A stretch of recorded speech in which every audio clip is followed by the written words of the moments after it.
Bapak Ibu sekalian, kita akan menjalani seminar ini dengan materi dengan jadwal sebagai berikut. Jadwal yaitu kita sudah masuk di ruang tunggu, sudah masuk pembukaan, acara dibuka maksudnya. Nanti kemudian ada pembukaan dan sambutan dari Profesor Suyanto, sesudah itu pemaparan, tanya jawab, dan penutupan. Pada saat tanya jawab, peserta boleh melakukan dua cara, tulis di chat atau raise hand. Nanti akan kita pandu. Nah, untuk acara berikutnya kami serahkan ke Pak Suyanto untuk membuka sekaligus memberi sambutan acara ini. Monggo Pak Yanto. Terima kasih Pak Hasrul, Ibu Bapak semua yang saya hormati. Selamat siang, salam sehat selalu.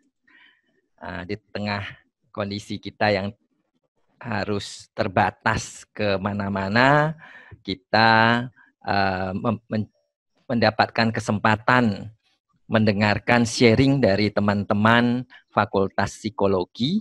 Pembicaranya hari ini ada Bu Hani dan Pak Taufik. Terima kasih kami ucapkan ke Bu Hani dan Pak Taufik yang sudah bersedia men-sharingkan, menginspirasi kita terkait topik psikologi.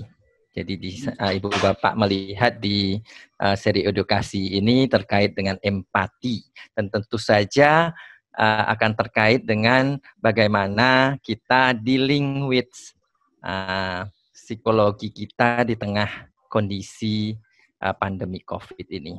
Ibu Bapak, tadi jam 10 barusan kita juga punya seri edukasi dari bidang teknobiologi Ibu Bapak terkait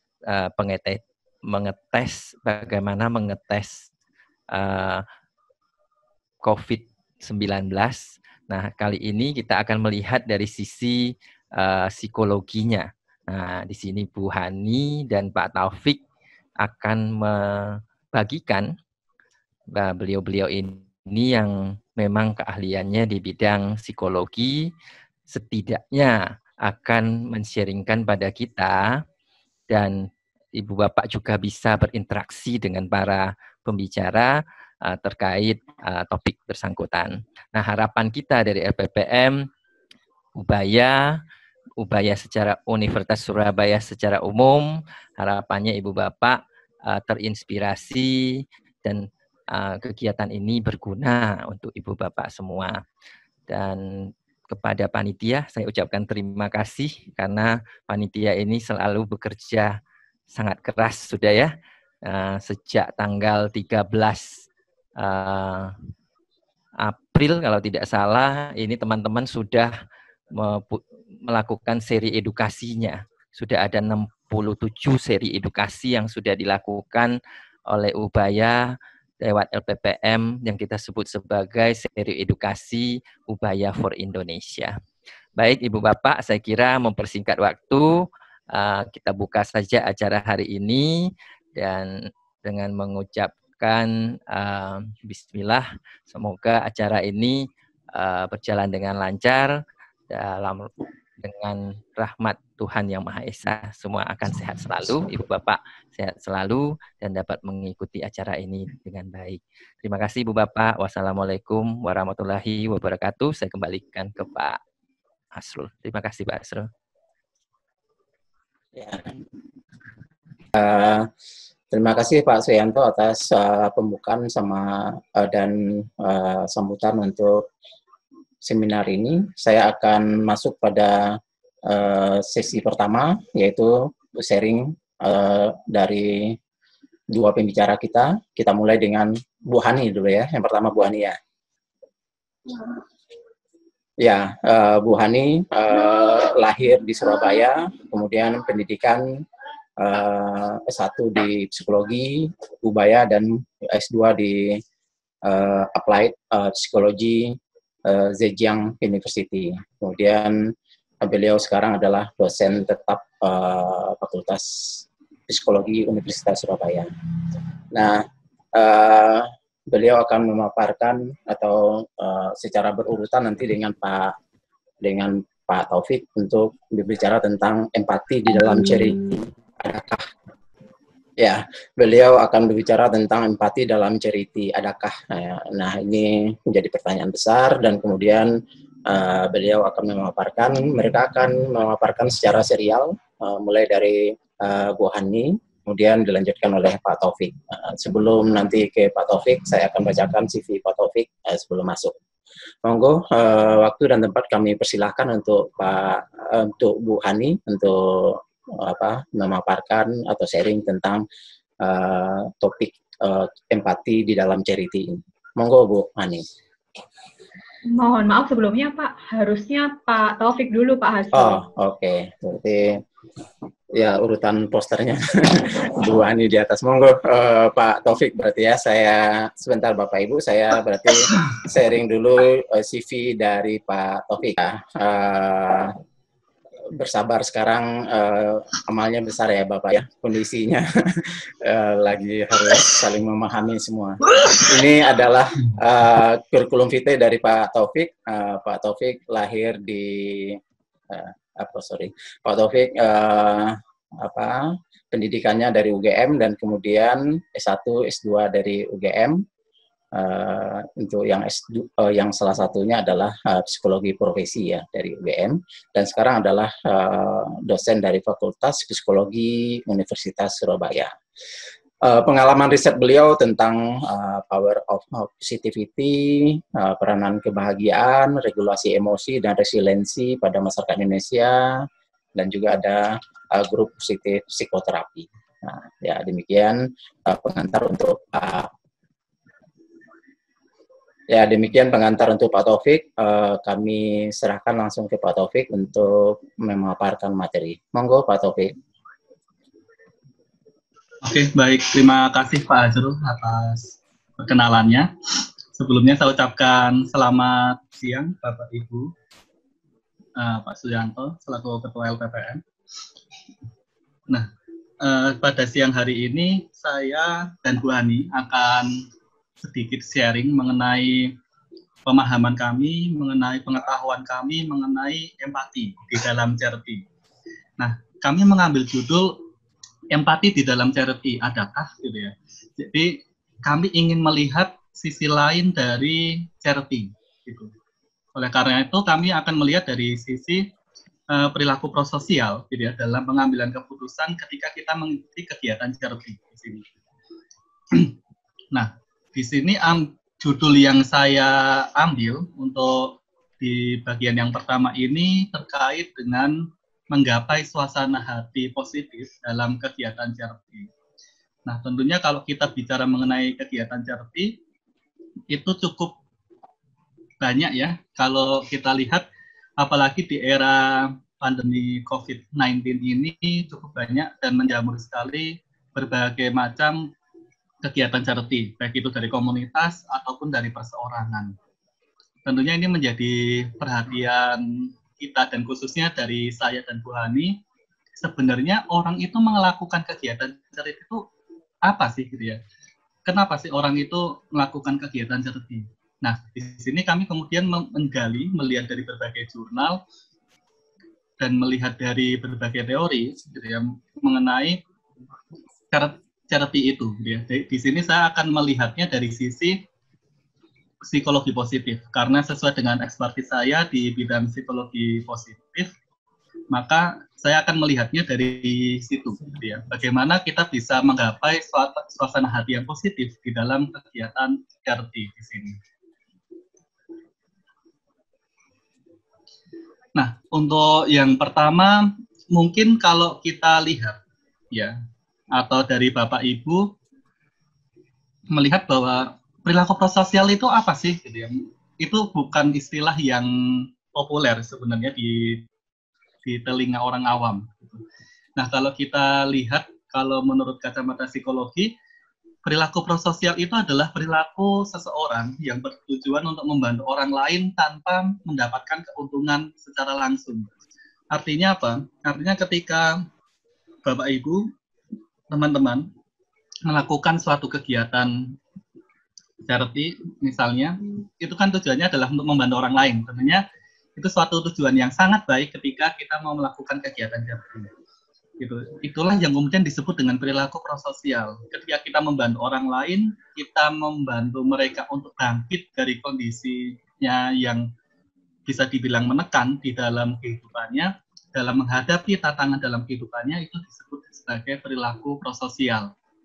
Nah, mungkin kalau teman-teman ataupun dari Bapak Ibu pernah mendengar istilah altruism, itu sebenarnya bukan suatu hal yang sama. Itu tentunya dua hal yang berbeda. Kalau kita lihat dari kacamata psikologi, prososial itu berarti membantu orang lain. Intinya adalah ketika kita bisa membantu orang lain, maka itu bisa disebut sebagai perilaku prososial. Tetapi kalau altruism itu adalah niat, ya, niat kita untuk membantu orang lain. Jadi kalau altruism itu udah terplanning nih, udah terencana. Misalnya kalau kita nih mau memberikan donasi ke orang yang kurang mampu, kita sudah memplanning bahwa nanti di bulan Juni saya akan melakukan donasi pada desa X, gitu ya misalnya. Itu sudah ada niatan di dalam diri kita dan sudah planning lah, gitu ya. Artinya itu bukan satu hal yang dadaan dan sudah ada niatan di dalam diri kita, gitu ya di situ. Nah nanti mengenai altruism lebih lanjut akan dibahas oleh Bu Hani. Ya di sini saya akan melihat dari sudut pandang perilaku prososial, bagaimana orang itu dapat membantu, bertujuan untuk membantu orang lain tanpa sebenarnya itu nggak ada tujuan untuk mendapatkan keuntungan secara langsung sebenarnya di sini.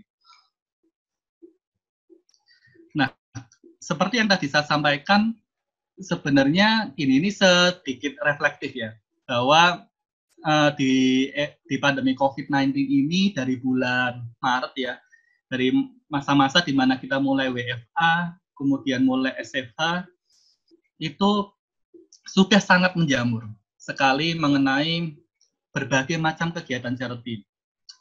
Dari komunitas gitu ya misalnya, memberikan sembako, hand sanitizer, pada masyarakat yang tidak mampu, yang masyarakat yang kurang mampu, gitu ya. Sangat banyak sekali komunitas-komunitas yang kemudian menggalang donasi ya untuk ayo kumpulkan masker, ayo kumpulkan hand sanitizer, ayo kumpulkan sembako, ayo kita bantu masyarakat atau orang-orang yang kurang mampu di sana. Tentunya kan kalau kita lihat, memang kalau di era pandemi COVID-19 ini sangat memprihatinkan. Dan memprihatinkan dalam hal apa? Masyarakat banyak yang kena PHK, gitu ya, apalagi masyarakat menengah ke bawah, yang penghasilannya itu tidak tentu, gitu ya, karena mereka berasal dari sektor pekerja informal, kemudian dia harus berhenti atau dipulangkan lah, gitu ya, dipulangkan terlebih dahulu. Hal itu kemudian mendorong komunitas-komunitas yang ada yang selama ini mungkin selalu melakukan atau menggalang donasi pada masyarakat yang kurang mampu. Gitu. Kemudian kita lihat dulu, bahkan mungkin sampai sekarang, cukup banyak artis yang melakukan inisiasi untuk menggelar konser di rumah, gitu ya, untuk menggalang dana. Masih ingat almarhum Didi Kempot ya? Dulu almarhum Didi Kempot pada bulan April berhasil menggelar konser tunggal, gitu ya, dan mendapatkan 7,6 miliar ya di situ. Itu merupakan salah satu bentuk, gitu ya, kepedulian dari artis tanah air kita atau public figure kita, ya, mengenai kondisi ini pada masyarakat yang kurang mampu, yang dia itu kena PHK, tidak mampu untuk beli masker, mungkin tidak mampu untuk punya hand sanitizer, sembako, bahkan untuk hidup sehari-hari. Itulah kemudian yang menggerakkan seorang public figure untuk melakukan itu.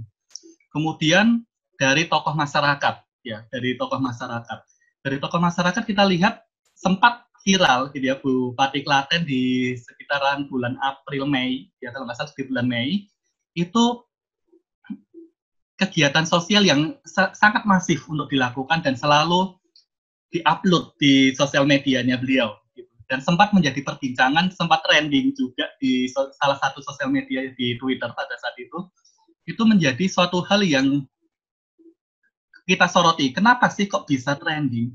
Ternyata ketika saya telusuri, ya ini kan karena saya selain akademisi juga praktisi, selaku seorang psikolog, saya melihat di sini kenapa ya kok Bupati Klaten ini beliau merupakan tokoh masyarakat, tapi kok jadi trending gitu ya. Oh, ternyata beliau itu mendapatkan ini ya, menjadi bahan perbincangan. Karena apa?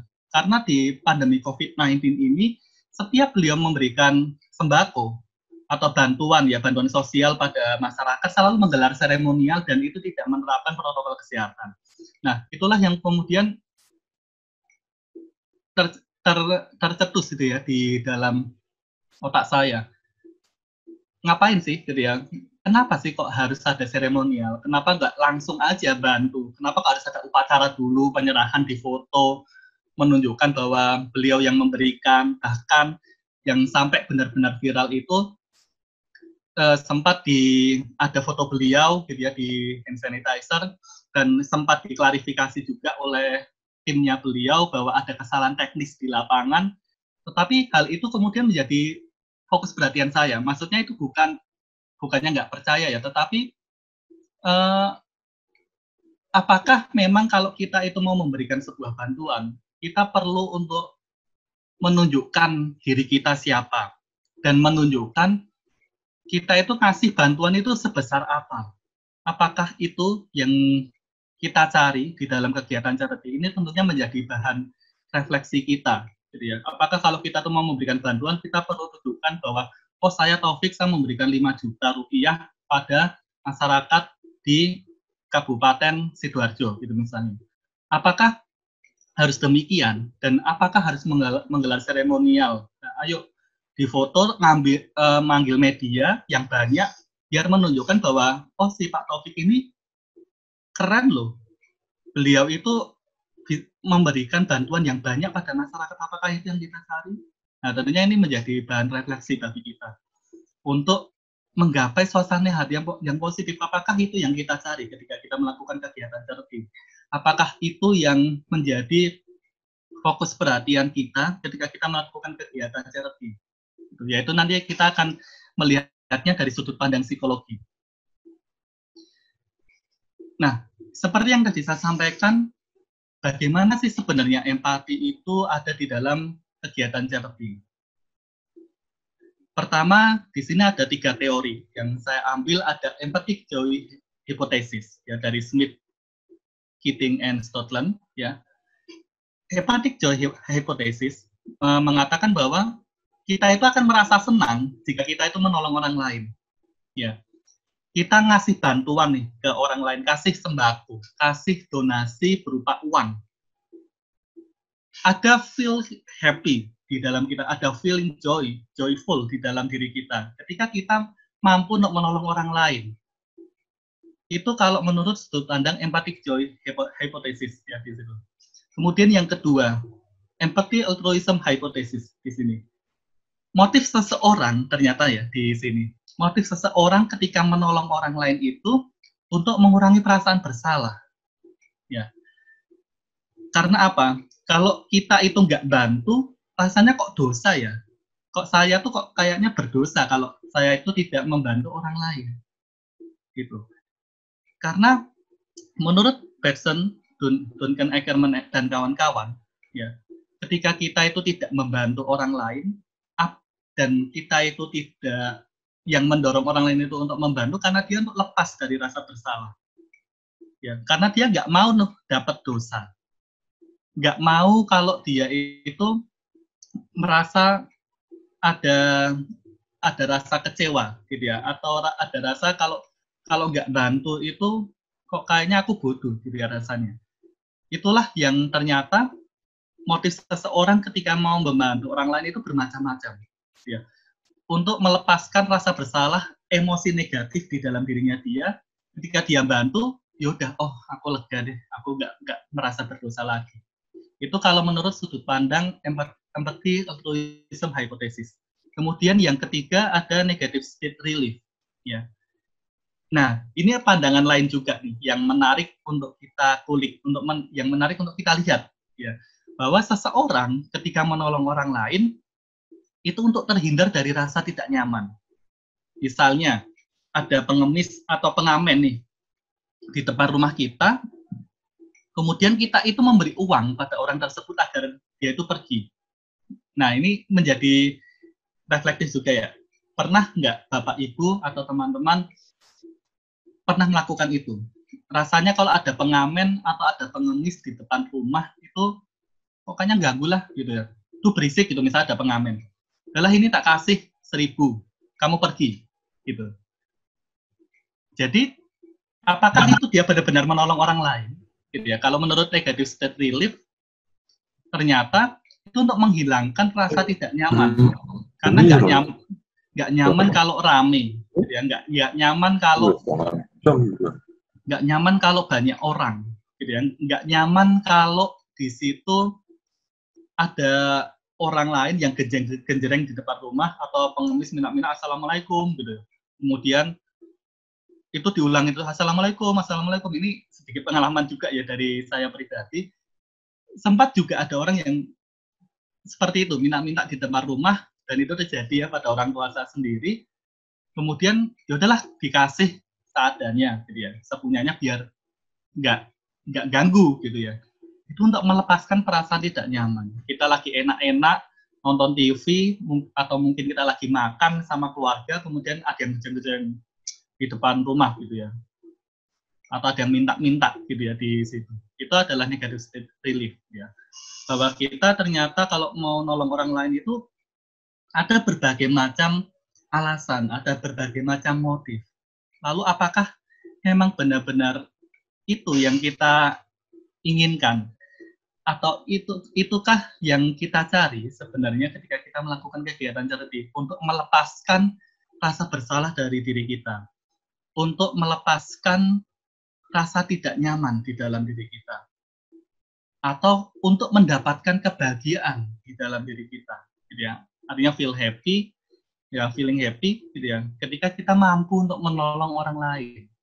Nah, ini coba menjadi bahan refleksi kita, gitu ya, di situ.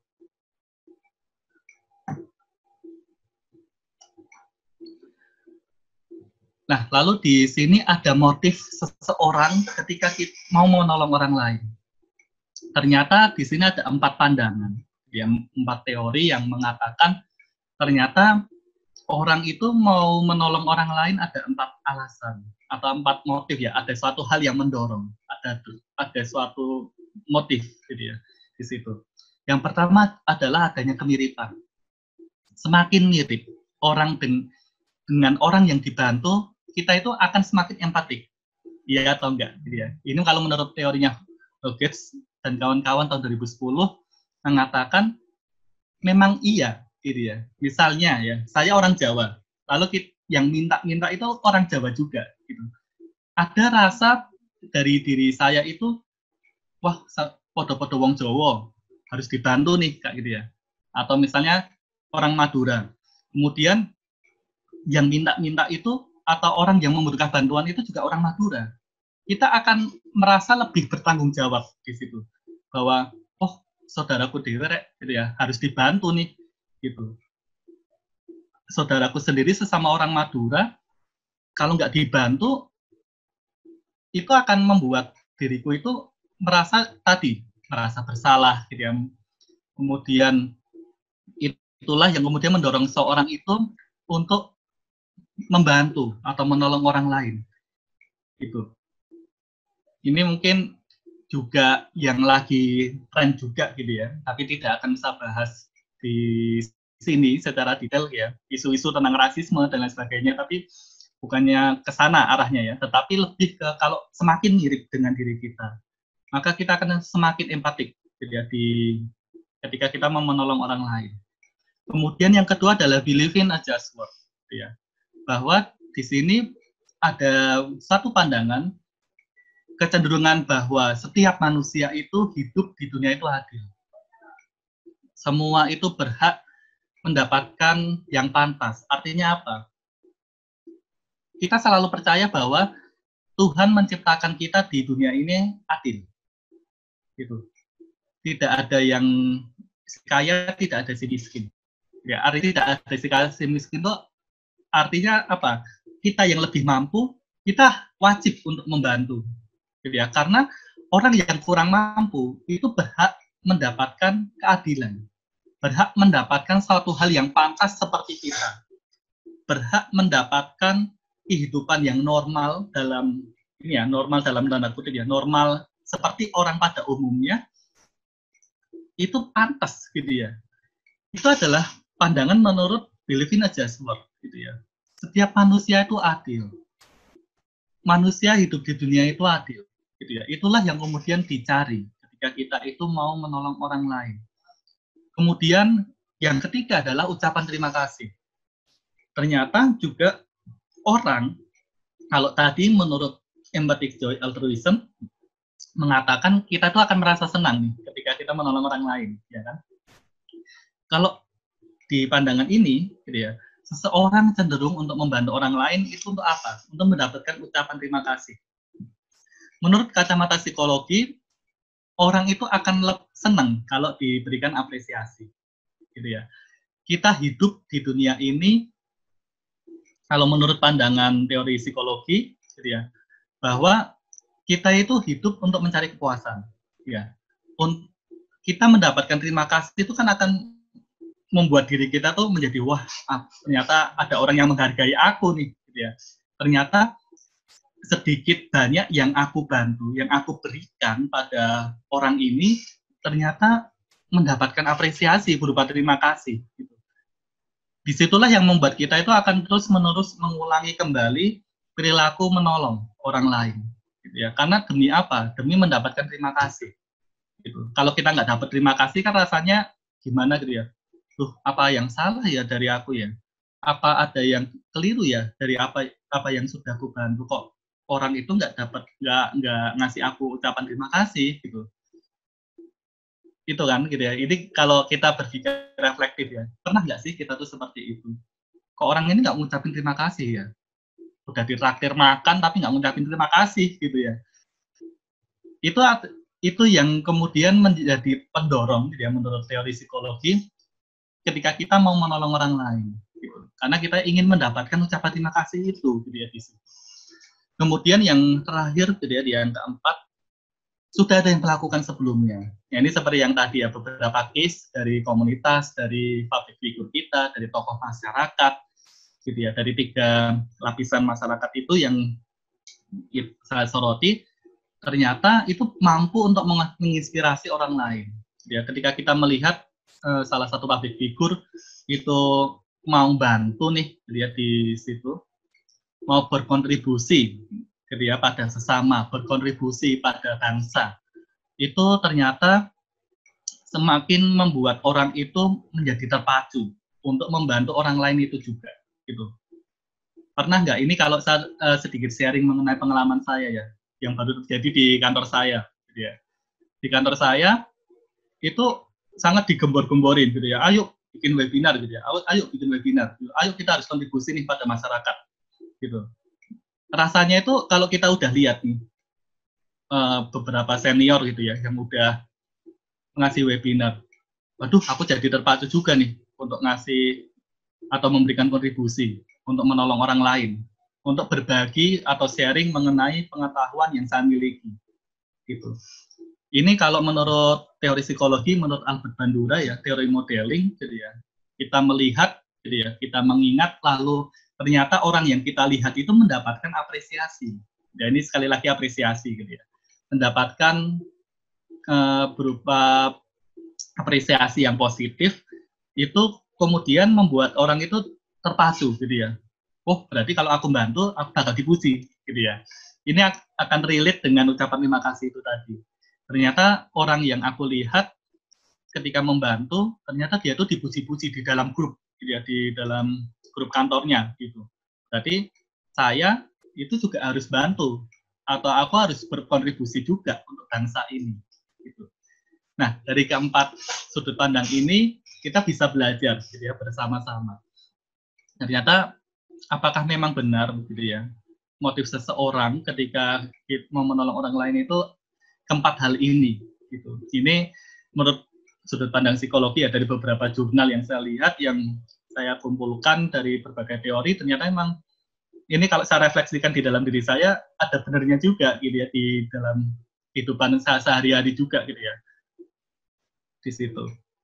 Nah, kemudian nanti kita akan melihat setelah ini keterkaitan antara menolong dengan emosi. Ya. Ternyata di sini ada peranan emosi juga ketika kita itu mau menolong orang lain. Nah, di sini sesuai dengan judul saya, bagaimana kita itu menggapai suasana hati yang positif. Gitu. Ketika kita itu melakukan kegiatan charity. Jadi nggak hanya kita itu menolong, udahlah, karena aku nggak mau merasa bersalah. Udahlah, aku bantu, yang penting dia pergi untuk menghilangkan rasa nggak nyaman. Aku bantu biar aku merasa bahwa hidup ini adil. Semua orang itu berhak mendapatkan kesempatan yang sama. Gitu ya. Ternyata itu ada kaitannya ketika kita menolong orang lain itu dengan emosi kita. Gitu ya. Nah, di sini ketika kita menolong orang lain, kita mengenal ya, ada dua macam emosi di dalam diri kita. Ada emosi positif, ada emosi negatif. Nah, mungkin ini sedikit pengetahuan juga ya. Kalau orang-orang pada umumnya bilang, jangan emosi, gitu ya. Emosi itu selalu diasosiasikan sebagai marah, gitu ya. Padahal kalau menurut sudut pandang psikologi, emosi itu netral, gitu ya. Dan masih terbagi dua, ada emosi yang positif, ada emosi yang negatif di sini. Nah, ketika kita menolong orang lain pun juga akan mendapatkan kedua hal ini atau salah satunya, gitu ya. Misalnya ini yang pernah saya lihat juga di sosial media, saya baca artikelnya dan saya terenyuh, gitu ya. Kayak makdek gitu ya di dalam diri saya. Kasus seseorang memberikan nasi bungkus pada orang di pinggir jalan, kemudian setelah memberikan nasi bungkus itu, si orang yang diberikan nasi bungkus ini bertanya, loh Mbak, kok enggak difoto dulu? Gitu. Nggak apa-apa kok Mbak, saya difoto. Toh juga saya itu memang orang nggak punya, jadi ya nggak apa-apa kalau orang lain itu tahu kalau saya itu orang nggak punya. Saya udah seneng kok dikasih nasi bungkus kayak gini, kemudian foto saya disebarkan. Gitu. Nah ini menjadi bahan refleksi kita. Ya. Apakah kalau kita itu mau kasih bantuan, itu harus selfie gitu ya. Ayo Mbah, selfie dulu. Gitu ya. Ayo Pak, selfie dulu. Gitu. Mungkin kalau tampak luar, ya kalau kita lihat dari covernya, mungkin si orang yang kita bantu itu ya biasa aja. Kita nganggapnya lawang dia udah dapat nasi bungkus kok pasti seneng lah kayak gitu ya. Tapi apakah kita tahu di dalam hatinya dia emosi yang dia rasakan itu apa? Mungkin dia terluka gitu ya. Mungkin dia merasa bahwa kok aku direndahkan. Tapi di sisi lain aku juga seneng karena aku dapat nasi bungkus gitu ya. Karena kalau nggak dapat nasi bungkus ini, aku juga nggak tahu nih nantinya mau makan apa gitu ya di situ. Nah ini menjadi evaluasi juga gitu ya. Saya pun juga ketika membaca artikel itu jadi berpikir gitu ya. Pernah nggak ya saya itu seperti itu gitu ya. Pernah nggak ya saya itu menjumpai teman saya yang seperti itu gitu. Dan ternyata kalau teman saya juga ada tuh yang case kayak gitu ya. Ini kan menjadi suatu hal yang miris ya sebenarnya di situ. Nah, sehingga kita bisa memahami bersama bahwa ketika kita menolong orang lain itu ada 3 pandangan gitu ya. Emosi negatif gitu ya, seperti rasa bersalah gitu ya, dapat meningkatkan perilaku menolong. Ya, ini seperti motif seseorang ketika menolong orang lain tadi yang seperti saya jelaskan gitu ya. Bahwa ketika kita itu semakin bersalah, maka kita akan semakin meningkatkan perilaku menolong gitu. Karena untuk menghindari rasa dosa gitu ya dalam diri kita nggak mau kan hidup atau dikuasai oleh perasaan atau rasa-rasa dosa gitu ya di situ. Itu kan kemudian menjadi hal yang mendorong kita dikuasai oleh emosi negatif kita. Kamu tuh salah loh kalau kamu tuh nggak bantu gitu ya. Kayak ada yang ngomong di dalam diri kita. Kamu tuh kalau nggak bantu dia itu kamu tuh dosa gitu ya di gitu. Kemudian kita mengeluarkan uang kita kemudian ngasih sembako yang kita miliki pada orang tersebut, gitu ya, untuk melepaskan rasa bersalah pada diri kita, untuk melepaskan emosi negatif. Ketika udah selesai bantu, udah nih, ada, gitu ya. Tapi nanti ada lagi nih orang yang membutuhkan. Waduh, kok aku rasa bersalah lagi ya, bantu lagi, kayak gitu. Itu untuk melepaskan emosi negatif, ternyata, gitu ya. Kemudian rasa bangga ketika menginspirasi. Nah, ini menjadi ini ya fenomena yang cukup hits juga gitu ya di kalangan masyarakat kita. Setiap ngasih bantuan langsung diposting tuh di mana-mana, di sosial media, di Instagram, di WhatsApp, di Twitter dan lain sebagainya, di Facebook gitu ya. Karena apa? Kayak motif seseorang ketika melakukan itu tuh apa gitu ya? Pamerkah gitu ya? Sampai ditunjukkan bahwa dia memberikan bantuan berupa sembako gitu ya, kemudian uang sebesar 10 juta rupiah, apakah itu pantas gitu ya, kemudian diposting di sosial media gitu ya, sudah disebutkan namanya, kemudian nominalnya, barang-barang yang dikasih gitu ya. Ada dua motif gitu ya sebenarnya, mungkin dia memang benar-benar mau menularkan atau menginspirasi orang itu, tapi di sisi lain kita sangat mengenal ya netizen di Indonesia gitu ya. Ketika ada orang yang posting, wah orang ini pamer nih gitu ya. Ngapain sih kamu tuh bantu orang tapi harus diketahui orang lain gitu. Buat apa gitu ya? Kalau kamu harus mau menginspirasi orang lain, apakah harus dengan cara seperti itu? Gitu ya. Nah, ini nanti kita akan bahas di slide saya yang terakhir mengenai bagaimana sih kita tuh bisa tetap empatik ya, tapi kita tetap bisa menginspirasi orang lain gitu ya. Kemudian yang ketiga adalah pengasingan sosial.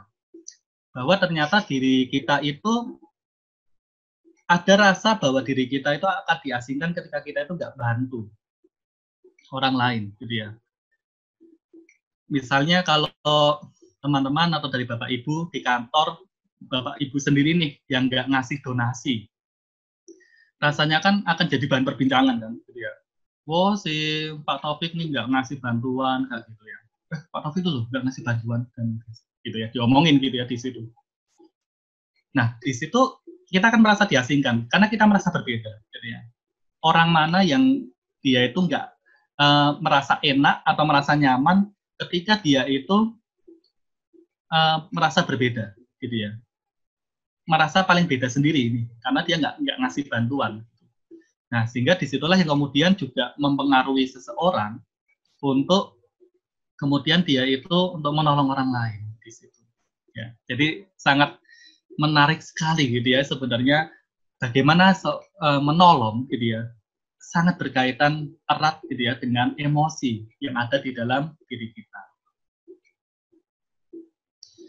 Nah, di sini menurut pandangan psikologi positif menurut Seligman ya, Seligman ini merupakan bapak psikologi positif ya, ada 6 kekuatan kunci di dalam diri kita ya. Wisdom and knowledge gitu ya. Tentunya ketika kita mau menolong orang lain, kita harus bijak, gitu ya. Apakah orang ini benar-benar membutuhkan bantuan, gitu ya. Artinya kalau kita nggak bijak kan kita, adalah asal, ya kamu tak kasih uang segini, tak kasih uang segini. Tujuannya apa? Biar dilihat orang lain, gitu ya. Biar dilihat orang lain bahwa, wah keren ya Pak Taufik itu orangnya dermawan, baik hati dan lain sebagainya. Apakah itu, gitu ya? Apakah itu bijak, gitu ya di situ. Kemudian knowledge, gitu ya. Kita tentu butuh pengetahuan, gitu ya. Apakah orang yang kita bantu itu benar-benar orang yang membutuhkan atau enggak sih? Ya. Kita diberikan kognitif untuk berpikir, ya, agar kita itu bisa menentukan apakah orang ini tepat enggak untuk diberikan bantuan, gitu ya. Sehingga ini merupakan salah satu kunci juga agar kita tuh memiliki jiwa yang positif sebenarnya, ya. Lalu yang kedua adalah courage, gitu ya. Kita memiliki keberanian gitu, di situ bahwa kita memiliki keberanian, memiliki semangat untuk kita tuh membantu orang lain gitu. Karena jiwa yang semangat ya, ayo kita harus galang dana, yuk kita harus bantu, itu merupakan salah satu kekuatan positif juga gitu ya. Ketika kita memiliki semangat untuk berbagi, semangat untuk membantu orang lain gitu ya, itu merupakan kunci juga gitu ya, untuk membuat jiwa kita itu semakin positif, suasana hati kita itu semakin positif gitu ya. Humanity and love ini terkait dengan justice gitu ya, bahwa manusia hidup di dunia ini itu adil gitu ya. Kita ingin mencapai keadilan, bahwa orang itu hidup di dunia ini berhak mendapatkan kesempatan yang sama dengan kita. kita cinta, kita tuh sayang sama sesama manusia, gitu ya, sesama makhluk hidup, gitu ya. Kalau kita lihat kan makhluk hidup, gitu ya, kayak hewan-hewan yang ada di kebun binatang itu jarang disoroti, gitu ya. Padahal mereka selama makhluk hidup juga, gitu ya. Dan kita mungkin lupa untuk ngasih bantuan juga tuh di kebun binatang itu. Padahal semua makhluk hidup kita juga perlu menumbuhkan rasa cinta juga, gitu ya, sesama makhluk hidup, gitu ya. Humanity, sesama manusia, tentunya iya, gitu ya, rasa kemanusiaan di dalam diri kita di situ. Kemudian temperance, ternyata ini juga merupakan kekuatan kunci. Bagaimana cara kita untuk bisa menahan diri kita agar diri kita itu menjadi tidak tinggi hati, gitu ya. Ini kalau terkait dengan ketika kita bantu, apakah harus langsung diposting Kak, gitu ya, di sosial media. Ya, kita harus tahan diri dulu, gitu ya. Apakah memang perlu untuk kita itu memposting? Apakah kita itu perlu, gitu ya, untuk kemudian menampilkan itu di berbagai sosial media? Ya, ternyata kekuatan atau karakter untuk menahan diri itu menjadi suatu hal yang sangat penting juga untuk menumbuhkan suasana hati yang positif. Lalu yang terakhir adalah transcendence, ya, merasa dekat dengan Sang Pencipta. Bahwa ketika kita membantu orang lain, tentunya kita merasa bersyukur, ya. Kita feeling grateful, gitu ya. Feel grateful ketika kita itu membantu orang lain, gitu. Kita merasa lebih dekat dengan Tuhan, gitu ya, bahwa oh ternyata Tuhan itu menciptakan kita di dunia ini tuh ada si kaya, ada si miskin, gitu ya. Dan kita itu orang yang lebih mampu, kita patut untuk memberikan bantuan juga, gitu ya, pada masyarakat yang kurang mampu untuk hidup adil, gitu ya, hidup yang normal seperti orang pada umumnya, dia di situ. Nah, sehingga 6 kekuatan kunci ini yang merupakan 6 kekuatan utama dalam diri kita untuk menggapai suasana hati yang positif. Ketika kita mau mengikuti atau kita berpartisipasi dalam kegiatan charity, ya di situ. Nah, kemudian di sini ada target dalam hidup kita, ya. Taufik, ya. Waktu maksimal 5 menit lagi, Pak Taufik. Oh ya, baik. Terima kasih Pak Azrul. Baik, untuk target dalam hidup kita, gitu ya, untuk mencapai flourishing, gitu ya, kita akan mengenal flourishing itu adalah kesejahteraan atau mencapai kesejahteraan hidup, ya, di dalam diri kita, ya. Ada 4 hal, ada positive emotion, engagement, relationship, meaning, and accomplishment, ya. Bahwa di sini merupakan sedikit penjelasan, gitu ya, dari 6 kekuatan positif, bahwa kedamaian, lalu kebersyukuran, membangun hubungan positif dengan orang lain itu akan meningkatkan suasana hati positif kita. Ketika kita mampu untuk empati pada orang lain, ternyata bisa membangun diri kita itu menjadi lebih positif, gitu ya. Diri kita menjadi lebih berharga, diri kita itu menjadi lebih bermakna, hidup kita menjadi lebih bermakna ketika kita mampu untuk mencapai itu, gitu ya. Mencapai kita itu bisa empatik, kita itu bisa membantu sesama, gitu ya. Itu nanti kita akan bahas bersama, gitu ya, di situ. Nah, di sini merupakan kunci juga, gitu ya, bahwa pengalaman positif di dalam diri manusia ternyata itu perlu ditularkan, gitu. Karena kita itu kan hidup di dunia ini juga perlu untuk membantu orang lain, gitu ya. Kalau kita nih sudah punya pengalaman positif, kita harus membantu orang lain juga. Agar apa? Agar kita semakin dikuasai oleh positive emotion, semakin dikuasai oleh emosi positif di dalam diri kita. Ketika kita itu sudah membantu orang lain, maka kita itu akan semakin melakukan aktivitas itu kembali, gitu ya. Ketika kita mendapatkan emosi positif, maka kita akan terus-menerus membantu orang lain. Dan ini juga merupakan target juga, gitu ya, di bagian terakhir, transform people. Bahwa kita juga perlu menularkan hal yang kita miliki. Ketika kita itu jiwanya itu sudah jiwa sosial banget, kita juga perlu menularkan atau menginspirasi ke orang lain. Jadi, agar orang lain itu juga memiliki pengalaman yang sama. Karena kan kita hidup di dunia ini kan, bahagia itu nggak sendiri. Karena kebahagiaan yang sesungguhnya adalah ketika kita itu mampu untuk berbagi kebahagiaan dengan orang lain. Itu adalah kebahagiaan yang sesungguhnya.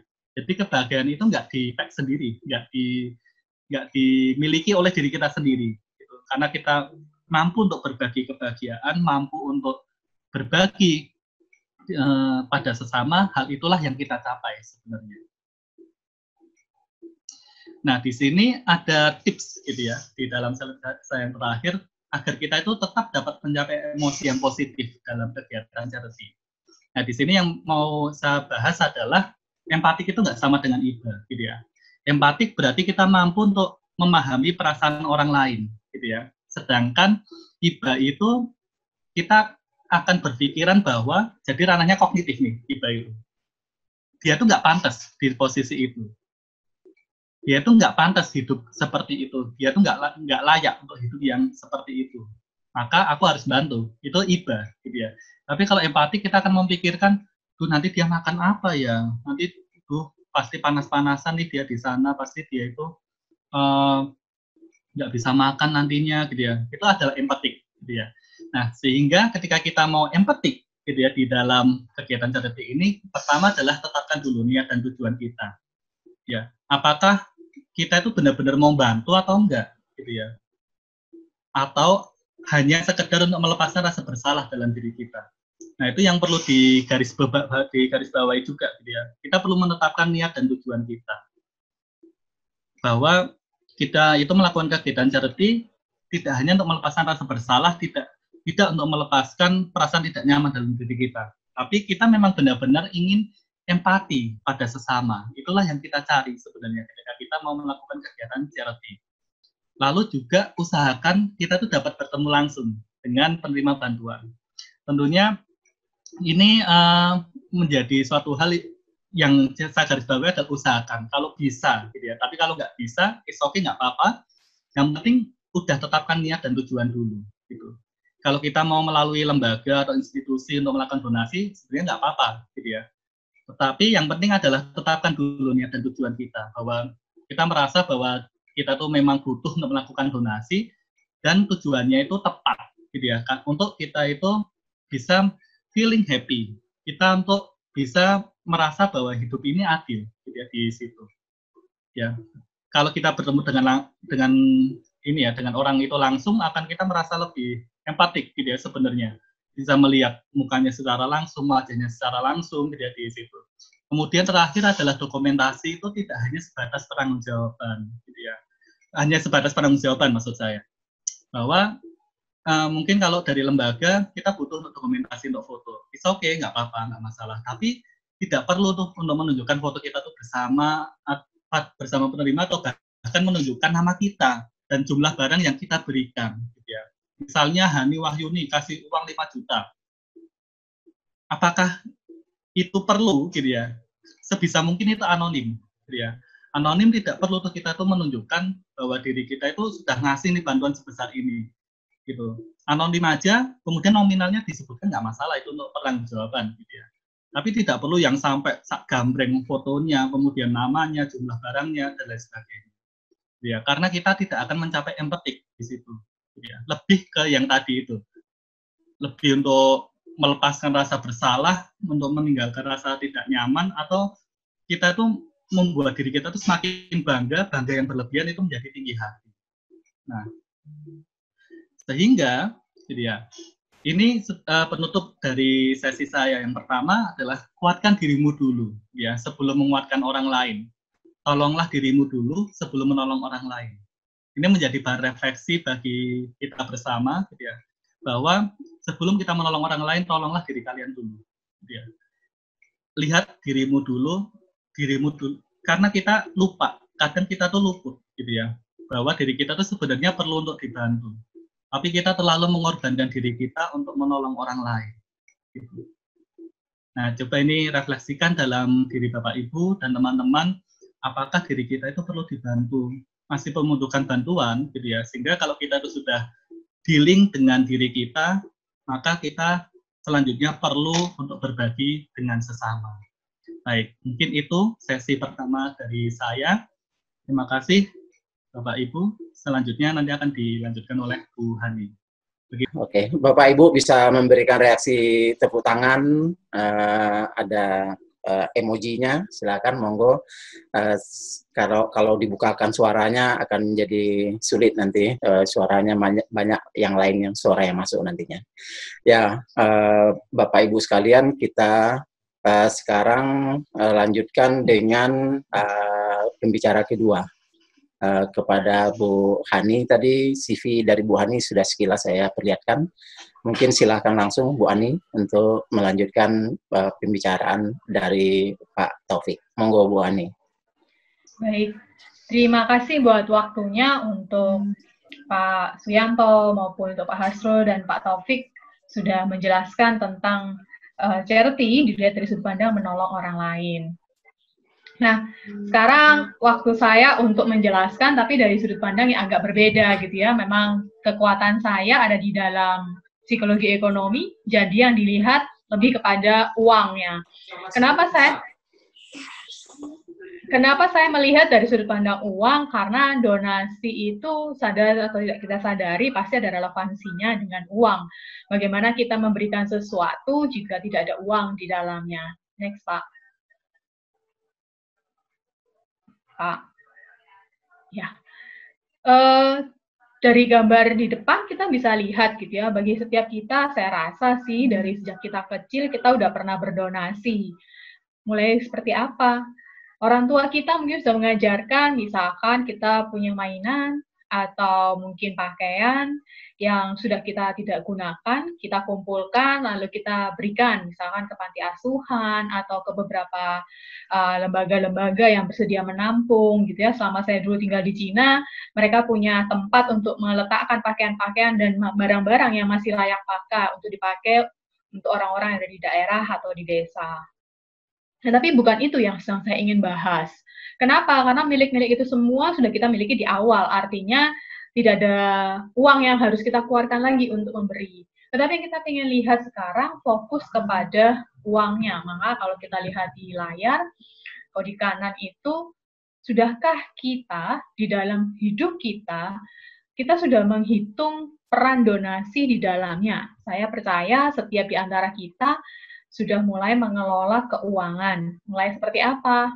Misalkan kehidupan sehari-hari kita, mulai dari makan, mulai dari transportasi, mulai dari kita belanja bulanan, ya, kebutuhan-kebutuhan bulanan, atau mungkin yang sudah punya asuransi harus bayar sendiri.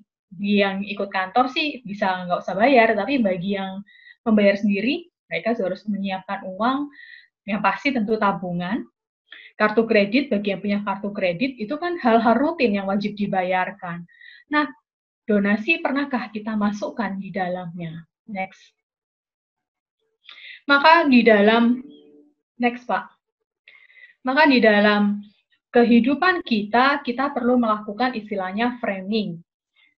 Saya rasa setiap di antara kita pernah melihat figura gitu ya. Saya rasa tidak ada nih, meskipun sekarang milenial tidak nge-print foto, tapi rasanya setiap orang pernah lihat lah figura itu seperti apa, entah itu foto atau figura untuk hiasan dinding gitu ya. Kehidupan keuangan kita itu harus dibuat framing. Artinya apa? Artinya kita harus menyiapkan uang yang mau kita berikan, dalam bentuk tanda kutip itu adalah donasi atau amal, di dalam total pembelanjaan kita selama sebulan. Di dalam psikologi ekonomi, kita mengenal sebuah istilah yang disebut dengan mental accounting. Maksudnya apa? Maksudnya itu adalah, seperti tadi nih contohnya, kita sudah mulai menghitung dalam sebulan itu pengeluaran kita apa saja yang pasti kita keluarkan. 1, makan. 2, transportasi. 3, misalkan belanja bulanan, kayak belanja sabun, terus belanja peralatan-peralatan rumah tangga lainnya. 4, bayar kartu kredit, misalkan. Yang 5, bayar asuransi. Nah, proses kita menentukan apa saja dan kita nge-track apa saja yang kita keluarkan, itu disebut sebagai booking. Nah, ketika kita sudah menentukan itu semua, maka porsi sekarang adalah menentukan jumlah uangnya pastinya. Nah, dari setiap itu, misalkan kita tahu setiap bulan rata-rata kita naik kendaraan Misalkan yang bawa kendaraan sendiri, nyetir mobil ataupun nyetir sepeda motor atau mungkin harus manggil Gojek dan apapun, pengeluaran sebulan itu kurang lebih 500.000, maka diposting 500.000 untuk transportasi, belanja bulanan, entah sambil beli camilan atau apapun, itu kurang lebih 1,5 juta, fine. Terus untuk asuransi berapa kita ikut, yang 500, 1 juta, itu kita posting. Semuanya kita lakukan seperti itu. Namun, pernahkah kita di tengah semua posting dan booking itu kita lakukan, donasi dimasukkan di dalamnya? Karena seringkali yang terjadi, donasi itu tidak pernah dilibatkan di dalam kegiatan pengelolaan keuangan kita. Kenapa dasarnya? Karena bagi setiap orang, mereka berkata donasi itu bukan kegiatan rutin, dan seringkali bahkan tidak terpikirkan dan tidak dilakukan. Bagi beberapa orang di agama-agama tertentu, ya mereka pasti akan melakukan. Seperti contoh yang kemarin baru selesai Lebaran, waktu untuk berzakat. Tapi ada beberapa orang, enggak kok, nggak harus nunggu zakat, kapanpun saya siap untuk berdonasi, kapanpun saya siap untuk memberikan bantuan kepada orang lain. Nah, tapi kalau misalkan kita sudah siap memberikan itu semua, sesungguhnya uang itu kita ambil dari mana? Dari kantong kita, pos-pos yang lain, bookingan-bookingan yang tidak tercantumkan dengan tulisan donasi itu. Kalau kita ambil uang dari situ, terus gimana? Uang kita yang lain yang harusnya transportasi kita pakai untuk donasi, terus ngambil apa? Yang sering terjadi, kita ngambil saving kita. At the end kita merasa, loh, akhir bulan kok nggak punya duit, ya. Akhir bulan kok nggak ada tabungan atau malah minus, kartu kredit itu nggak bisa kebayar. Lah, hal-hal seperti itulah yang membuat orang at the end, banyak sekali lembaga-lembaga atau asosiasi-asosiasi amal itu mulai kepusingan. Mulai bingung gimana caranya membuat program yang membuat orang tuh tertarik mau amal. Kenapa? Karena mayoritas kita akan selalu memberikan satu tanda yang dipahami oleh semua orang. Kasih tuh lambaian tangan, selesai. Nggak ada duit, no money for you, gitu ya. Kenapa? Ya karena itu di dalam rekening kita, di dalam frame keuangan kita, nggak pernah ada yang namanya donasi. Next, Pak. Nah, sebuah psikologi ekonomi ini cukup menarik gitu ya, teman-teman. Mungkin di Indonesia tidak terlalu banyak orang yang mengenal tentang psikologi ekonomi, tetapi bagi orang ekonomi mungkin pernah tahu cerita Detector Game gitu ya. Nah, cerita Detector Game ini menggambarkan tentang kehidupan kita saat kita harus berbagi dengan orang lain. Ini sebuah cerita real, sebuah penelitian real yang dilakukan di tahun 2015 dengan menggunakan konsep Detector Game. Jadi ceritanya seperti ini terjadi di Spanyol. Dia lakukan pada anak-anak kecil, dia tidak ngomong secara jelas, tapi kurang lebih usia TK sampai SD, gitu ya, tapi yang masih belum sampai kelas 4 sampai kelas 6 belum, mungkin yang masih kecil-kecil. Nah, dia berkata nih, si sekolah itu kepada murid-muridnya, setiap anak akan mendapatkan 6 token. 6 token, ya anggaplah kita monopoli lah ya, uang monopoli itu ada 6 lembar. Terus dia dibilang, kita, sekolah kita ini sedang dalam rangka ingin menolong, ada di desa sebelah yang dibantu oleh keuskupan, kebetulan kan di Spanyol memang mayoritas beragama Katolik, maka keuskupan ini sedang berniat melakukan amal ke tetangga sebelah yang kurang mampu. Nah, anak-anak ini diminta dari 6 token atau uang monopoli itu diamalkan. Bagaimana caranya? Mereka diberi 2 amplop. 1 amplop berwarna abu-abu untuk amal, 1 amplop itu berwarna putih untuk disimpan bagi dirinya sendiri. Jadi sekolah itu berkata, dari 6 token kamu bebas menentukan mau berapa-berapa dikasih ke masing-masing amplop, dan uang yang ada di dalam token itu sesungguhnya itu akan betul-betul dirubah, dikonversi menjadi nominal atau monetary value. Dan nilainya itu sebesar 50 sen euro. Nanti anak-anak itu tidak pernah tahu bahwa uang itu real ada. Cuman di akhir kata si guru berkata, nanti dari amplop yang putih dikeluarkan uangnya akan ditukar sesuai dengan hadiah-hadiah yang ada dengan nominal yang kamu terima. Misalkan kamu menyimpan 6 token. Jadi artinya kita tidak menyumbang sama sekali. Maka 6 token itu akan seharga apa? Mainan apa? Mahal, murah, dan sebagainya. Nah, permainan itu pun dimulai, anak-anak mulai melakukan amal. Ternyata di saat proses melakukan amal itu ada cukup sebuah teori yang menarik, dikatakan sebagai rest attitude. Maksudnya apa? Di saat kita melakukan amal, contoh kata kita tadi punya 6 token ya. Saya rasa setiap kita masih berpikir tentang diri kita sendiri, gitu ya. Dari 6 token, hampir jarang lah ada orang yang dikasih 6 token, tuh 6-6-nya tuh dimasukin ke amplop abu-abu. Tetapi mayoritas di antara kita paling gampang 50-50, ya karena nggak pernah tahu tuh bahwa 6 token itu ada monetary value-nya, ada akan dikonversi ke uang real. Anggaplah kita 50-50. Nah, di saat kita melakukan 50-50 untuk invest atau berbagi ke orang lain dalam bentuk amal, ataupun untuk dipakai diri sendiri, ternyata itu bisa menentukan apa yang terjadi dalam kehidupan kita di masa yang akan datang. Karena apa? Di saat kita melakukan pembagian 50-50 atau risk attitude itu, kita akan memikirkan terjadinya konsekuensi. Contoh gampang, misalkan saat ini ya, teman-teman dari rumah terdekat lah menuju ke toko yang terdekat, entah jaraknya berapa lah, 100, 200, sampai 1 kilo. Nah, di tengah jalan itu teman-teman melihat pengemis. Sorry to say. Ada pengemis itu yang seringkali kita lihat dan hari itu kita tertarik untuk, yaudahlah kita mau kasih nih, mau berapapun nilainya kita tuh berharap ngasih lebih supaya orang ini tuh pulang, supaya orang ini tuh berhenti mengemis. Tetapi apa yang terjadi saat kita selesai memberi, kita pergi ke toko itu, ketika kita pulang kembali ke rumah kita, melewati pengemis itu masih ada. Dan lebih menyedihkan lagi, pengemis itu akan berada di situ. Dan bukan cuma hari itu, tapi minggu itu, bulan itu, tahun itu. Dan yang lebih menyedihkan dan miris yang terjadi di banyak berita. Orang itu lebih kaya daripada kita. Kenapa? Beberapa berita mengatakan, bahkan mereka punya mobil mewah. Rumahnya gedong. Kita ngerasa jengkel. Dan saya aja nggak segede itu rumahnya. Nggak sebagus itu mobil saya. Saya ngasih ke Anda itu dengan ikhlas, dengan harapan, itu tuh bisa menolong orang lain. Lah kenapa saya kok merasa tanda kutip tertipu? Maka itu yang menyebabkan bagaimana keputusan kita ke depan ingin menolong orang ini lagi, si pengemis ini lagi. Maka muncullah konsep dikatakan sebagai intertemporal choice. Artinya apa? Apa yang kita lakukan hari ini itu bukan karena dasar kita benci, tetapi karena pengalaman di masa lalu kita yang mungkin mengecewakan. Kalau kita lihat gambar di layar, ada gambar putih itu, contoh hari ini tuh $10 itu atau 10 juta itu adalah saya. Saya bersedia memberikan itu sebesar 2 juta untuk badan amal X. Ternyata badan amal itu tidak memberikan dan menggunakan uangnya sesuai yang kita harapkan. Artinya apa? Probably mungkin dia cuma bikinin aktivitas yang senilai 1 juta, 1 juta ntar mungkin bagi-bagi sama yang lain yang nggak tahu siapa.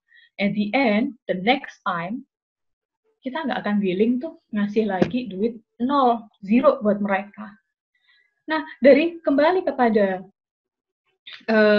situasional yang terjadi di sekolah itu, ternyata dari hasil penelitian, at the end ketika dikonversikan uang dari amplop abu-abu tempat anak-anak itu akan menyerahkan tokennya untuk diamalkan, hasil yang cukup mengejutkan itu terjadi.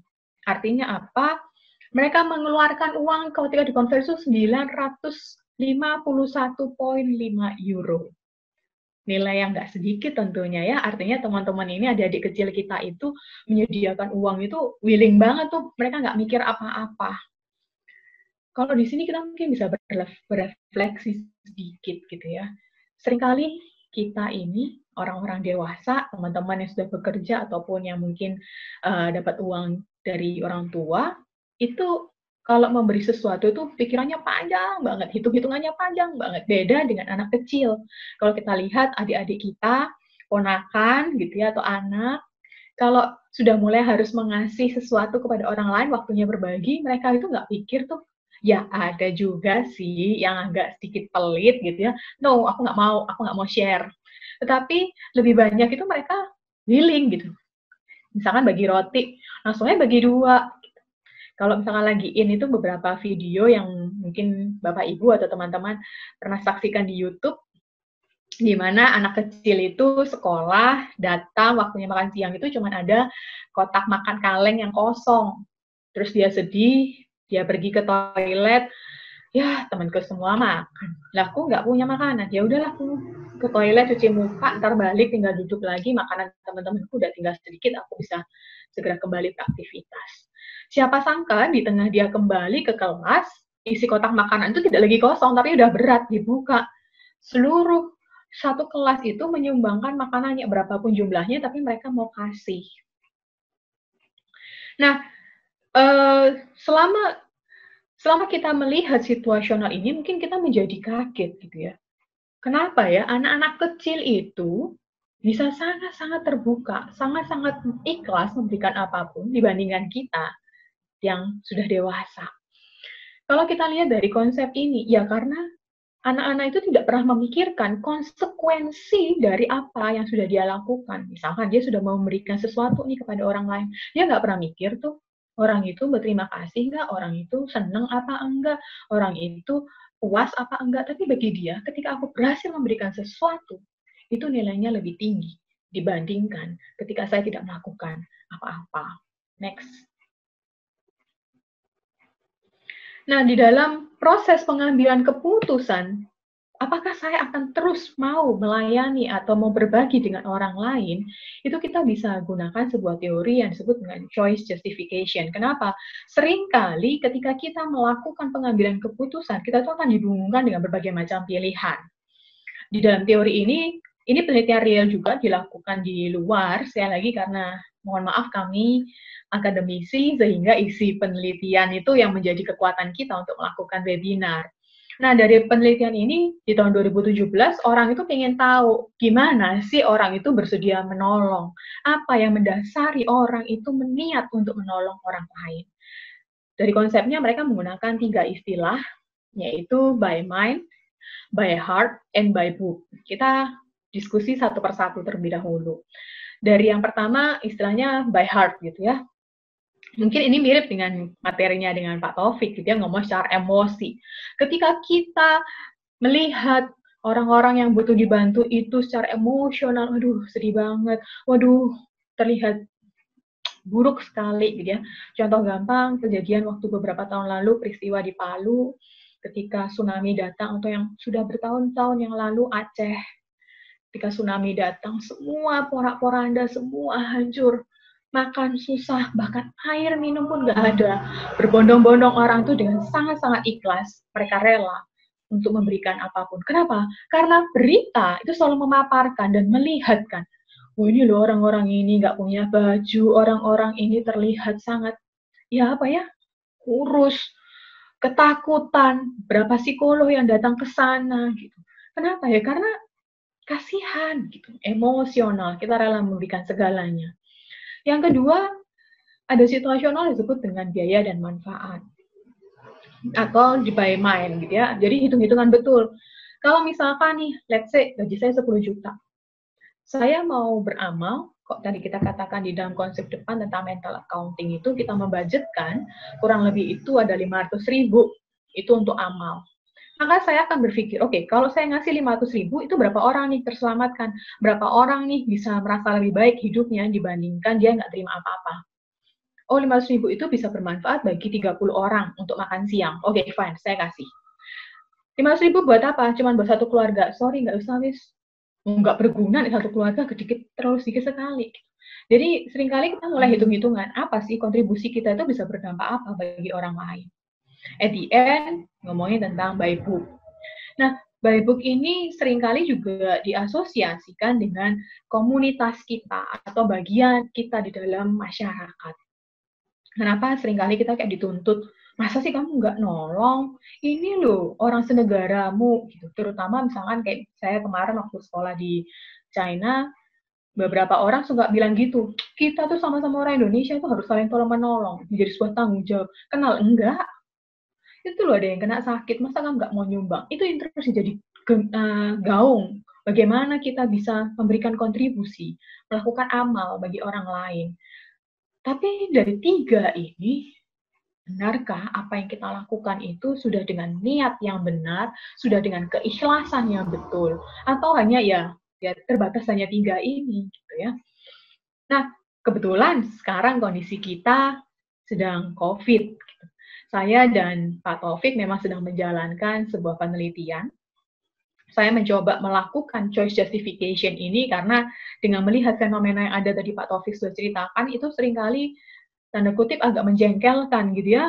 Nggak semuanya pure untuk nolong, semuanya itu ada unsur-unsur yang kurang tepat juga di dalamnya. Maka ketika saya melakukan choice justification di dalam masyarakat, kurang lebih ada 120-an orang, itu hasilnya menunjukkan bahwa di masa sekarang, semua orang sedang susah, semua orang bahkan bukan di Indonesia, tapi dunia gitu ya, hanya sedikit sekali negara yang tidak terkena dan terdampak oleh COVID.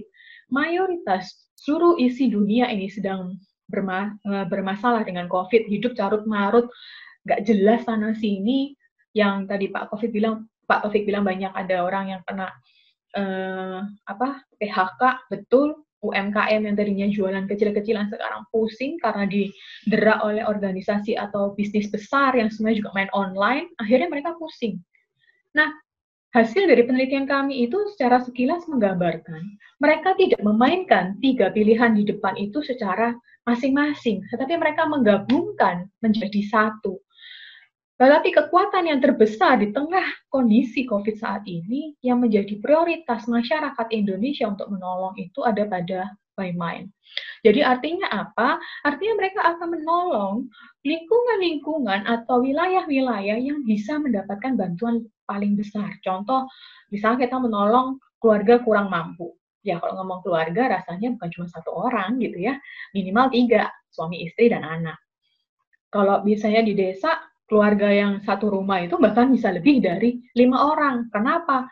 Ya kakek nenek kadang ada, anaknya lebih dari 2 juga. Lalu ketika misalkan kita dibandingkan membantu memberikan masker kepada perorangan atau makan siang gratis, orang-orang lebih prefer ngasih sembako kepada keluarga. Kenapa? Karena mereka bisa menolong satu keluarga jumlahnya besar itu tadi. Serta ketika bantuan APD yang hingga hari ini itu masih terus diminta gitu ya, kenapa kondisi kita itu agak miris, terutama yang ada di Surabaya. Mohon maaf, saya nggak tahu beritanya benar apa enggak. Cuman katanya kok di peta Surabaya itu bukan lagi merah gitu ya, udah berubah jadi hitam. Saking boneknya kita orang Surabaya, wilayah kita itu sampai udah nggak kelihatan lagi tuh mana orang yang terpapar COVID gitu, karena semuanya hampir udah nggak karu-karuan banyaknya. Nah, maka kita sangat mempedulikan tuh para tenaga medis, kita memikirkan mereka dengan sungguh-sungguh untuk menolong, untuk memberikan bantuan dengan pakaian-pakaian yang layak bagi mereka supaya juga tidak kena papar. Nah, kondisi ini juga membuat banyak orang kadang pusing gitu ya. Duh, mau beramal itu ada pilihannya ya, sadar nggak sadar, iya. Kita memikirkan itu apa enggak, belum tentu juga. Makanya kok psikologi itu sebuah ilmu yang tidak bisa kita lihat secara kasat mata, tetapi ketika kita memutuskan sesuatu, itu baru kita bisa ukur. Next, Pak. Pak, next. Nah, dari proses kita melakukan donasi itu sendiri, sesungguhnya mau memunculkan apa sih? Memunculkan perasaan. Kalau tadi Pak Taufik fokus kepada emosi, kalau saya perasaan secara general gitu ya. Perasaan apa sih yang bisa kita munculkan? Ada kalanya orang berkata, oh ya pasti seneng, pasti menyenangkan dong, kita bisa menolong orang lain, semakin banyak yang tertolong, artinya banyak orang-orang yang kekurangan itu bisa kita bantu. Atau ada perasaan bersalah. Masa sih baru sekarang kamu nolong? Kok ngasihnya cuma segitu? Aduh, orang lain tuh ngasihnya banyak, masa kamu nggak cuma ngasih uang, nggak bantuan apa? Mau kasih fisik, kamu kasih tenaga, kek, kamu ngasih pikiran, sumbang kegiatan. Terus banyak tuntutan yang lain. Kalau Pak Taufik melihat dari sisi prososial atau menolong, sedangkan saya melihat dari sisi altruistik. Tapi sisi ini itu berubah menjadi sebuah jebakan. Maka hal itu harus kita antisipasi. Kenapa? materinya kemana ya? Bahkan ini menjadi sebuah jebakan.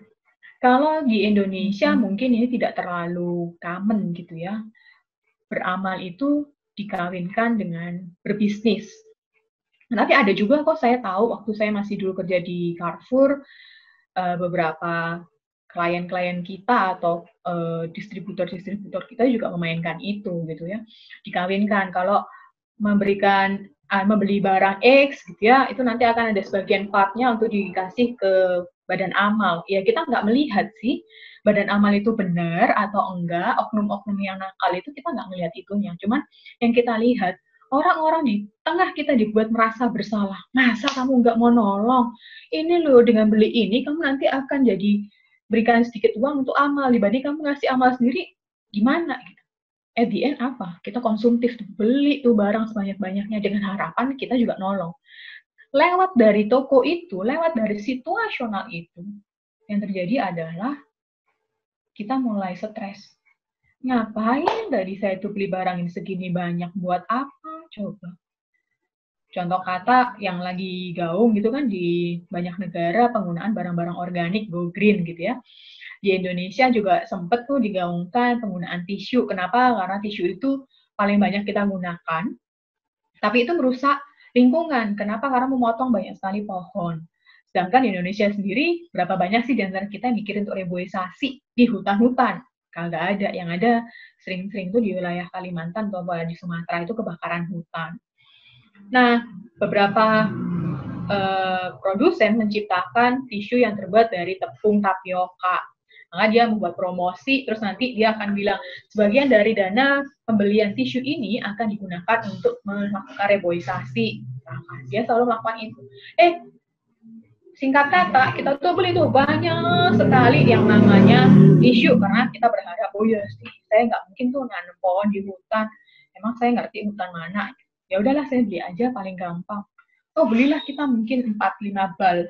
Sampai rumah terus pusing, ini tisu mau diapakan, dikasih tetangga juga agak aneh, disimpan juga 1 bal itu bisa buat 1 bulan lebih atau bahkan 2 bulan.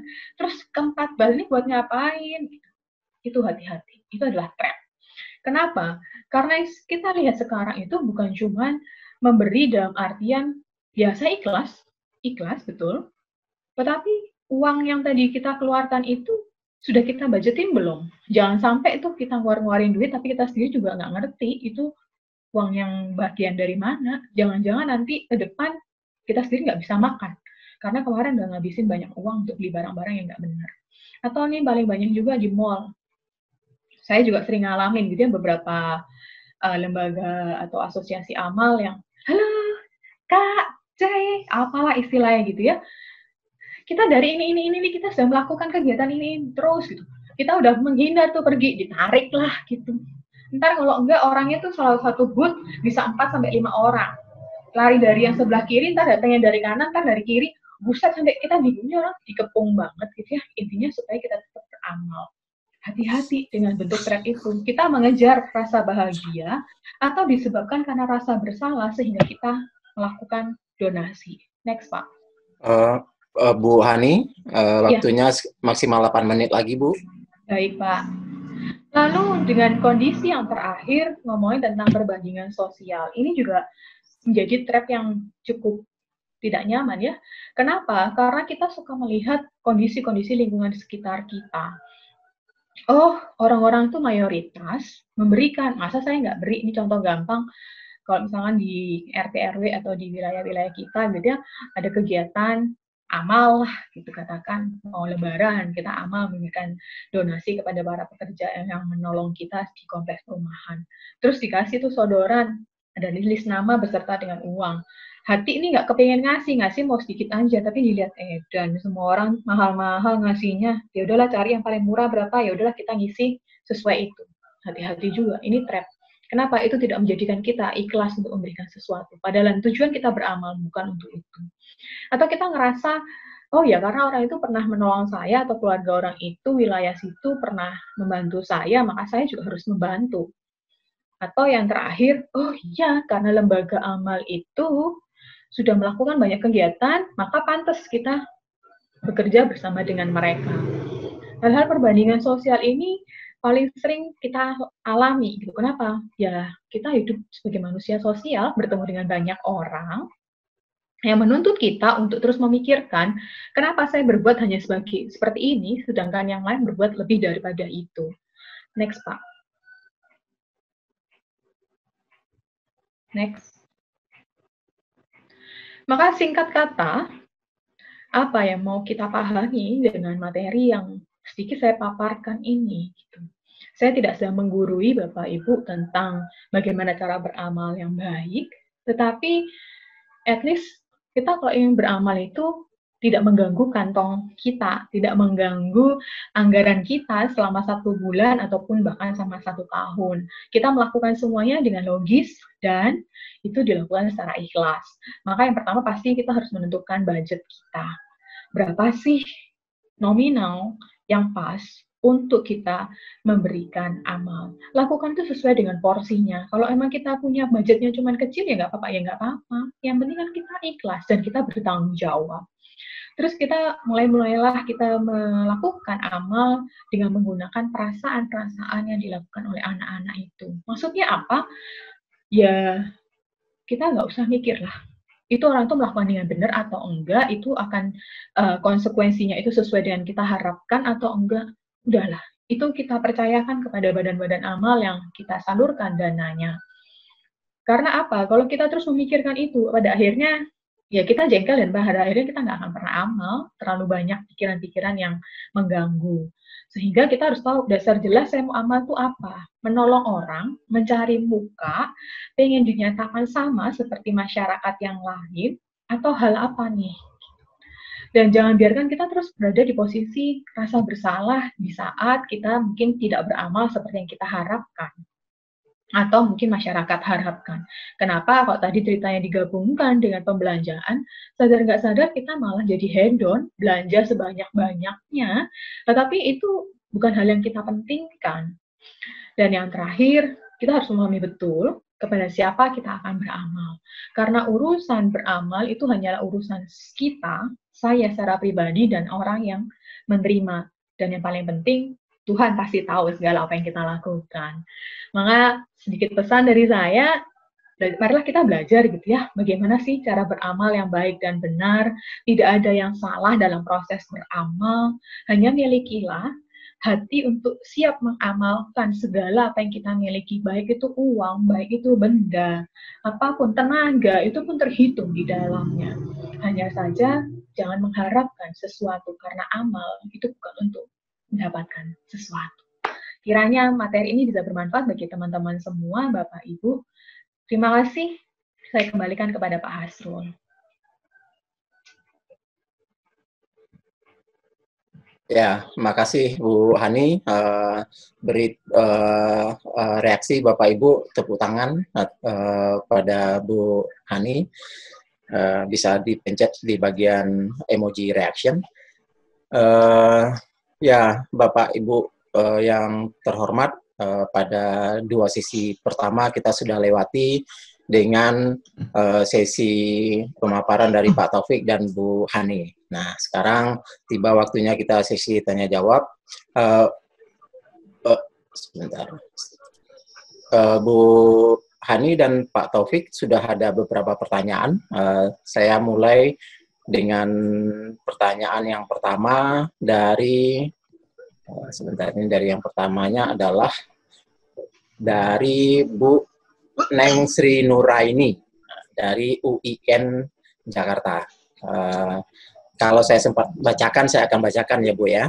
Tapi kalau nggak sempat saya bacakan, monggo Pak Taufik dari Bu Neng Sri Nuraini, dia kayaknya pertanyaannya bisa ke Pak Taufik atau Bu Hani ya, bilangnya dihubungkan dengan kebutuhan Maslow bagaimana gitu kan, ada kebutuhan yang terakhir yaitu kebutuhan akan eksistensi, itu ada korelasi tidak charity dengan melakukan seremonial. Monggo Pak Taufik atau Bu Hani. Oke, baik, mungkin dari saya dulu ya untuk pertanyaan dari Bu Neng. Terima kasih Bu Bu Neng atas pertanyaannya ya. Baik, kalau mengenai eksistensi nggak mau respon omongan. sebenarnya Sebentar Pak Taufik, saya mute dulu semua karena ada suara yang masuk yang lain. Saya supaya matikan semua peserta dulu. Nah, silakan Pak Taufik hidupin lagi. Oke, baik. Terima kasih. Terima kasih Bu Neng atas pertanyaannya ya. Ya, memang kalau tadi seperti yang saya sampaikan ada satu case ya. Salah satu tokoh masyarakat kita yang kemudian apa-apa itu selalu dilakukan seremonial gitu ya. Seremonial ketika mau memberikan bantuan psikologis gitu. Nah, kalau ditanya mengenai apa sih kaitannya dengan hierarki kebutuhan Maslow gitu ya. Mungkin belum sampai ke aktualisasi diri gitu. Karena mungkin itu lebih ke esteem and self-esteem gitu ya, di situ.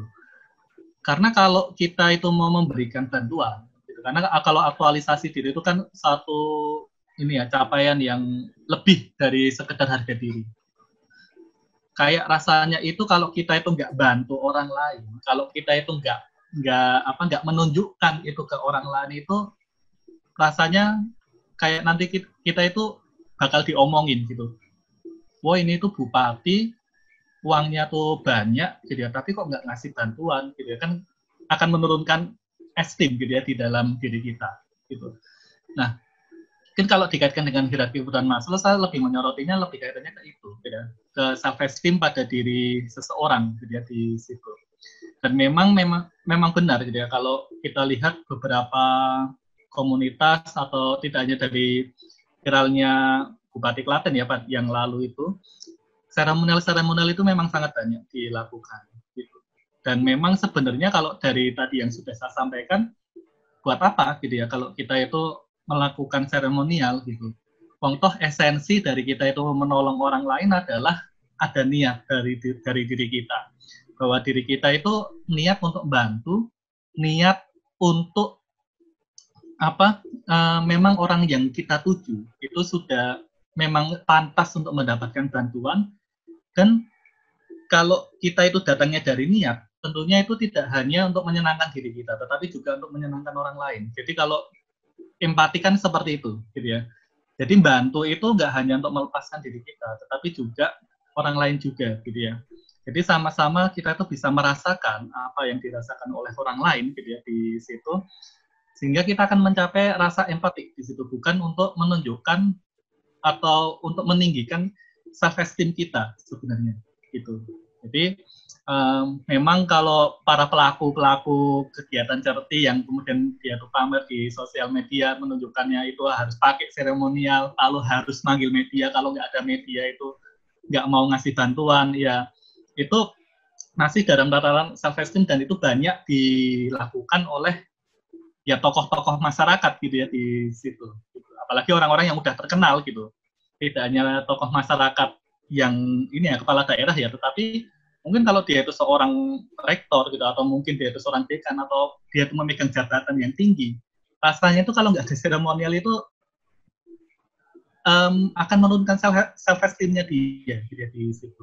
Ya mungkin itu pandangan saya dari sudut pandang psikologi positif ya Bu Neng. Baik. Mungkin kalau dari Bu Ani, mungkin ada pandangan lain. Ya, kalau tadi pertanyaan itu memang rasanya fokus ke Pak Taufik gitu ya. Bu Neng juga kasih pertanyaan yang ada terkait dengan saya. Ada kasus seperti ini, di suatu tempat ada seseorang yang melakukan charity individu. Lalu ada warga yang tidak kebagian karena memang yang bersangkutan tidak masuk kategori yang perlu diberi bantuan. Namun orang tersebut komplain, merasa harus diberi meski dirinya mampu. Lalu ketika diberi, yang bersangkutan tidak mau didokumentasikan, bahkan terlihat malu-malu. Poinnya, yang bersangkutan ingin diberi, tapi malu jika harus didokumentasikan. Pertanyaannya adalah, bagaimana ilmu psikologi melihat case tersebut? Terima kasih. Ya, kalau melihat pertanyaan dari Bu Neng ini ya, halo Bu Neng, kita udah jumpa, ini rasanya kali ketiga ya Bu Neng, kita ada di dalam webinar bersama. ngomongin secara psikologi ekonomi, kasus ini itu cukup menarik karena ya mohon maaf ya, banyak sekali orang-orang ini sekarang mulai merasa yang susah itu bukan cuma kamu kok, saya juga susah. Bedanya saya dapat gaji bulanan, Anda mungkin sekarang kena PHK atau mungkin sedang tidak ada pemasukan sama sekali. Apa yang harus kita lakukan? Ya, kalau kita melihat kondisi hari ini, mau nggak mau, kita harus adil, betul. Kenapa? Karena kondisinya kita tahu, even dia mampu secara finansial, tetapi mereka ada di lingkungan yang sama dengan orang-orang yang mungkin tidak mampu. Mungkin secara emosional, mungkin secara kognitif, orang itu minta diperlakukan sama seperti yang tidak mampu. Ya, bukan kita iba juga, bukan kita menghina, tapi ya sudah, kita lakukan itu sesuai dengan porsinya. Jangan sampai kita di dalam satu wilayah, mungkin dalam satu RT atau RW, ada beberapa orang nih memang secara finansial itu mampu, tapi mereka tidak dapat bantuan dengan anggapan, loh, itu kan mampu, gajinya ada, tiap bulan terima uang, sedangkan yang lain enggak. Ya jangan sampai seperti itu, karena itu akan menimbulkan konflik di masa yang akan datang. Ya lebih baik kita lakukan itu, perlakukan sama satu dengan yang lain. Kita sekali lagi kondisinya ngomongin tentang price attitude, ya udahlah kita nggak usah mikirin konsekuensinya, orang itu cuma memanfaatkan uang kita, bantuan kita, nggak usah kita pikir, karena yang kita lakukan dari awal itu adalah siap untuk membantu. Ya semoga bisa menolong dari pertanyaannya Bu Neng tadi gitu ya. Atau mungkin Pak Taufik menanggapi juga Pak. Pak Taufik mungkin yang ini berikutnya Pak Taufik yang berkaitan dengan pertanyaan Pak Febri, karena ada 2 pertanyaan yang sama kayaknya. Oh iya. Yaitu hubungannya dengan agama ini mungkin ya, dikaitkan dengan amal yang diberikan itu hubungannya kalau tanpa iman dan ilmu bagaimana gitu ya. Itu bagaimana pendapat dari Pak Taufik tentang hal itu. Kemudian di bagian bawah itu ada juga pertanyaan dari Bapak yang sama, pertanyaan dari Pak Febri, Universitas Kencana Cianjur. Ya, monggo Pak Taufik. Baik, terima kasih Pak Azrul. Ya. Dan terima kasih Pak Febri atas pertanyaannya. Ini sangat menarik sekali gitu ya. Memang kalau kita lihat dari perspektif psikologi positif, kita lihat tadi salah satu kekuatan positif agar kita mencapai suasana hati yang positif. Salah satunya adalah transcendence gitu ya. Bagaimana hubungan kita dengan Sang Pencipta. Gitu. Memang ini akan sangat erat kaitannya gitu ya, ketika kita mau membantu orang lain. Jadi ketika kita membantu orang lain, seperti yang tadi juga sudah dikatakan oleh Bu Hani gitu ya. Kita itu kalau dalam membantu orang lain, yang paling penting adalah yaitu cukup kita dan Tuhan yang tahu. Gitu. Artinya kan ketika kita membantu orang lain, ya kita akan merasa lebih dekat, kita akan feeling grateful, gitu ya. Kita merasa lebih bersyukur, gitu ya, bahwa diri kita itu kita mampu dan kita itu mampu untuk membantu orang yang kurang mampu ini untuk dapat menjalani kehidupan secara normal pada umumnya, kayak gitu. Sehingga di situ kita sudah dapat tuh salah satu kekuatan positif dalam diri kita. Ini saya membahasnya dari sudut pandang psikologi positif ya di sini. Kemudian kita, gitu ya, ketika kita mau menolong orang lain, kita juga perlu ingat, gitu, bijak-bijaklah kalau kita itu mau menolong orang lain. Gitu. Ada kunci tadi wisdom and knowledge, gitu ya. Kita perlu bijak dalam menanggapi suatu case, gitu ya, karena tidak semua berita-berita yang viral itu memang dia benar-benar urgent untuk diberikan bantuan, gitu ya, di situ. Dan juga kita akan punya knowledge, gitu ya, kita sudah diberikan kognitif, gitu ya, oleh Tuhan, gitu ya, untuk kita itu berpikir agar kita tuh mampu untuk menilai, gitu ya, apakah orang ini layak nggak sih untuk dibantu, gitu ya.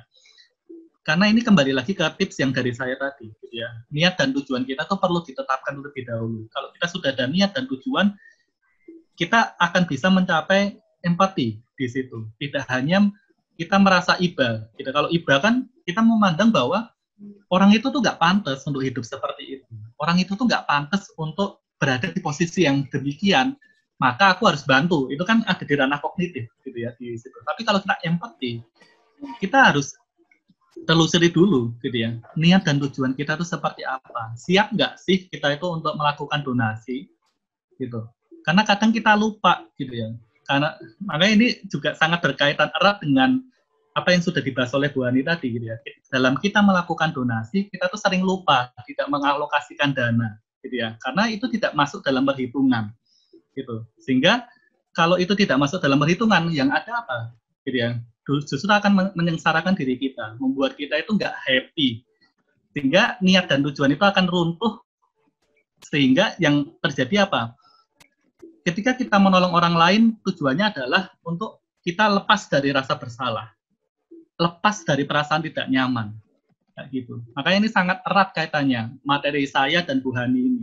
Kami saling melengkapi sekali, gitu ya, bahwa memang ini menjadi suatu hal fokus yang sangat penting. Gitu. Kelolalah diri kita, gitu ya. Jangan sampai kita itu ngeluarin uang, terus kita tuh baru ingat, loh, oh iya ya, nanti aku makan apa ya? Gitu ya. Aku ngasih 1 juta nih ke orang ini, gitu. Nah, itu kan berarti kita udah lupa dengan niat dan tujuan kita di situ. Gitu. Jadi, itu kalau menurut pandangan psikologi positif sih, seperti itu, Pak Febri. Gitu ya. Terima kasih pertanyaannya.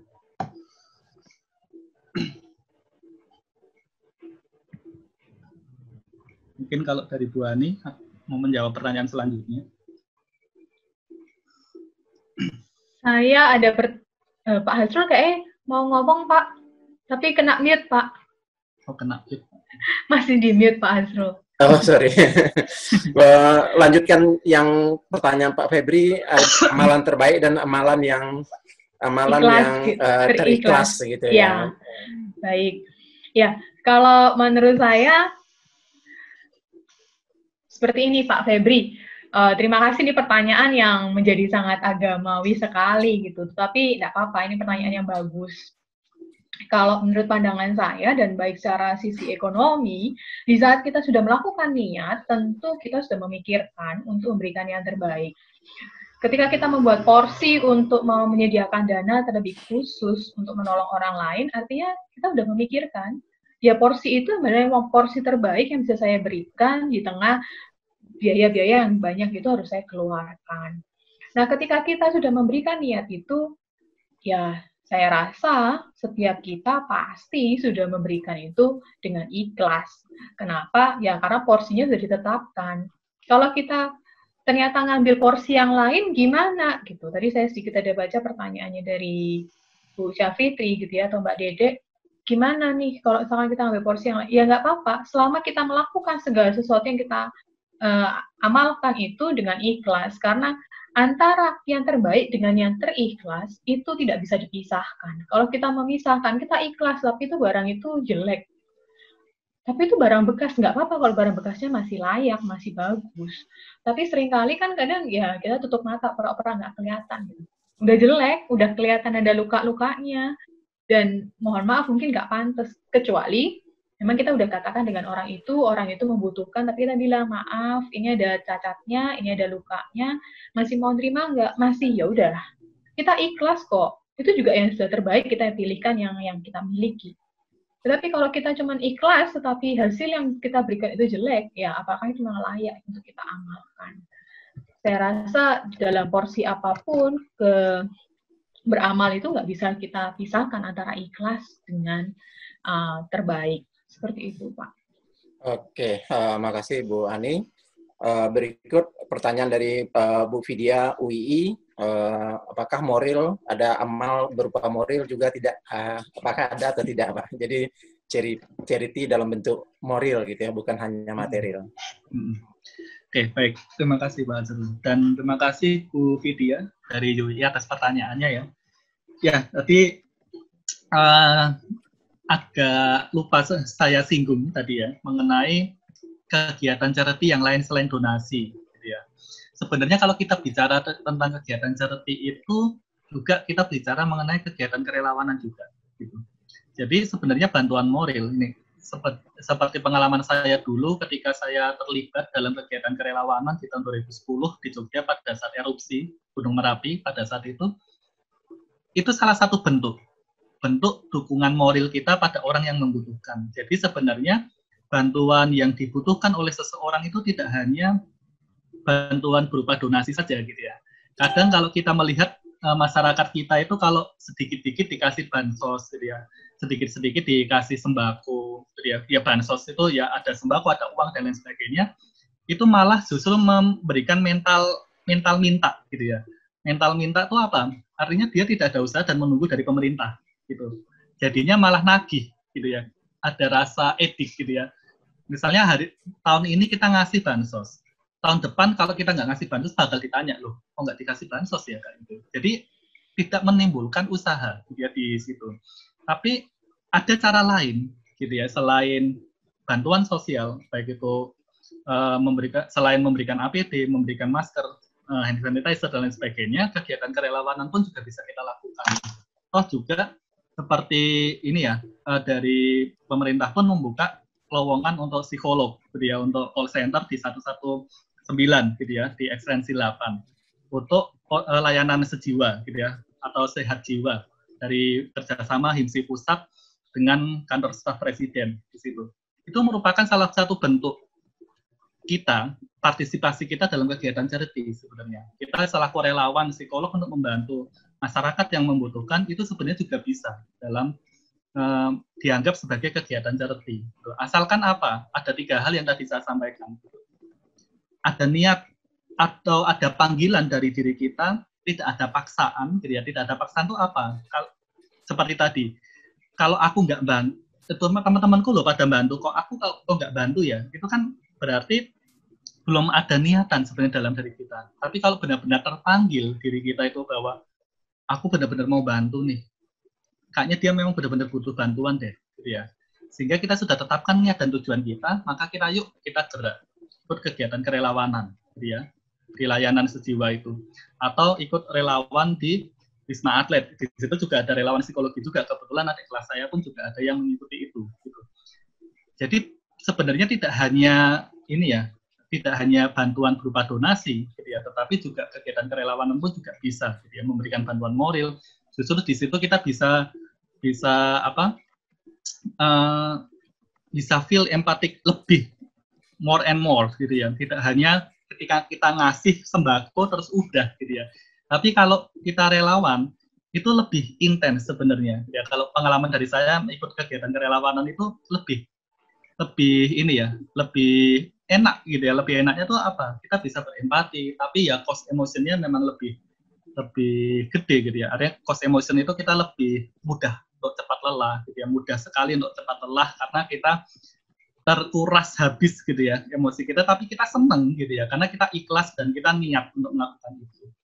Gitu. Semoga membantu Bu Vidya gitu ya atas jawaban saya. Oke, kita menunggu pertanyaan langsung sekarang untuk menyela. Kita menunggu pertanyaan langsung dari peserta.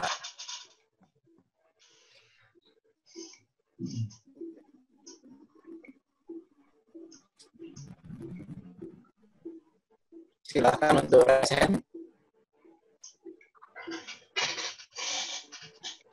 Bapak Ibu bisa raise hand, saya sela dulu dengan memberi kesempatan bagi yang bertanya langsung. Selain dari chat supaya tidak monoton. Monggo Bapak Ibu raise hand, nanti akan kita unmute.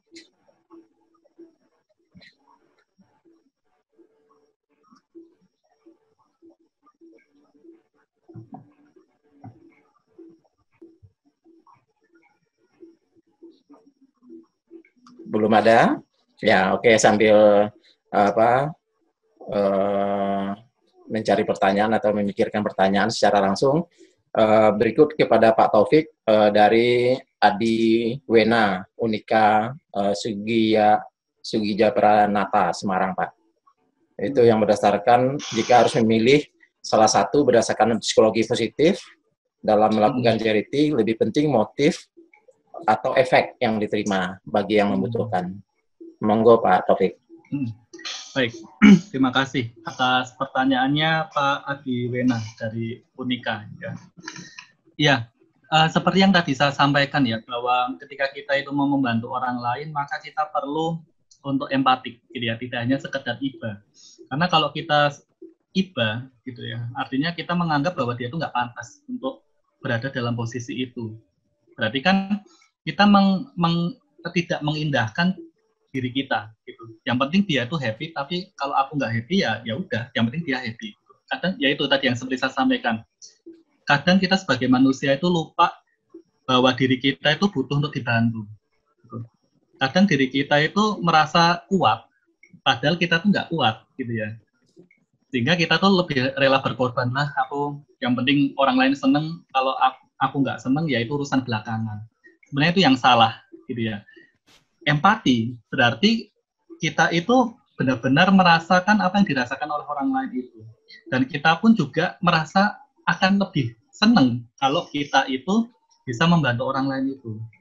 Tidak hanya kayak tadi tentang empathic altruism gitu, bahwa kita itu membantu orang lain tidak hanya untuk melepaskan rasa bersalah ya, tidak hanya melepaskan rasa tidak nyaman atau negative state relief tadi gitu, tapi kita itu membantu orang lain agar apa? Agar kita tuh juga happy, suasana hati kita tuh positif dengan berpegangan dari 6 kekuatan kunci menurut pandangan psikologi positif itu tadi, wisdom and knowledge sampai transcendence tadi gitu. Dan juga orang yang kita bantu tuh juga seneng gitu ya di situ.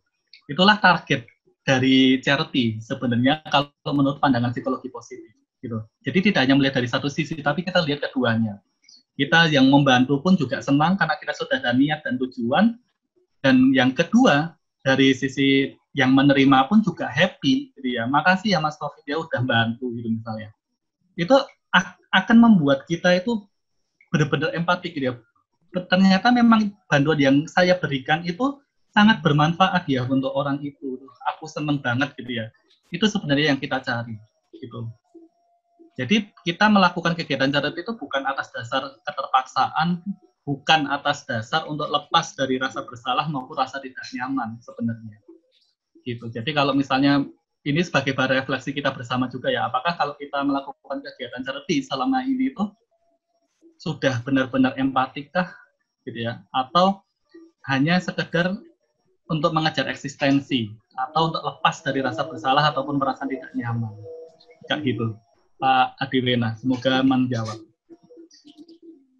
Oke, Bapak Ibu sekalian, kami menunggu pertanyaan langsung dari Bapak Ibu.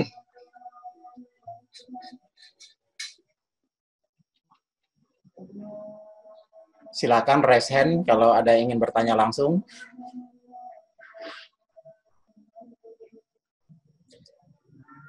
Oke, kalau tidak ada, kami memberi kesempatan bagi Bu Hani dan Pak Taufik untuk memberi konklusi atau memberi remark dari apa yang dipaparkan dan dari hasil tanya jawab. Monggo Bu Hani terlebih dahulu, sudah itu dilanjutkan Pak Taufik. Baik, terima kasih Pak Hasrul. Ini sedikit closing statement dari saya. Mulailah kita untuk memikirkan tentang dana-dana bagi donasi, baik itu misalkan dana secara uang gitu ya, atau mau kita berniat untuk menolong orang lain dengan bekerja secara volunteer atau kegiatan apapun, mulailah kita memperhitungkan di awal, kita sudah mulai merencanakannya, supaya kegiatan kita ini bukan menjadi kegiatan yang merasa bersalah atau kita butuh orang lain memuja-memuji kita. Amal itu kaitannya antara kita dan yang ditolong beserta dengan Tuhan kita, bukan untuk orang lain memandang bagaimana kita bertindak. Gitu. Oke, silakan Pak Taufik. Maaf, ini siapa yang share? Oh, sorry, ini Pak Taufik ya. Saya pikir peserta yang share.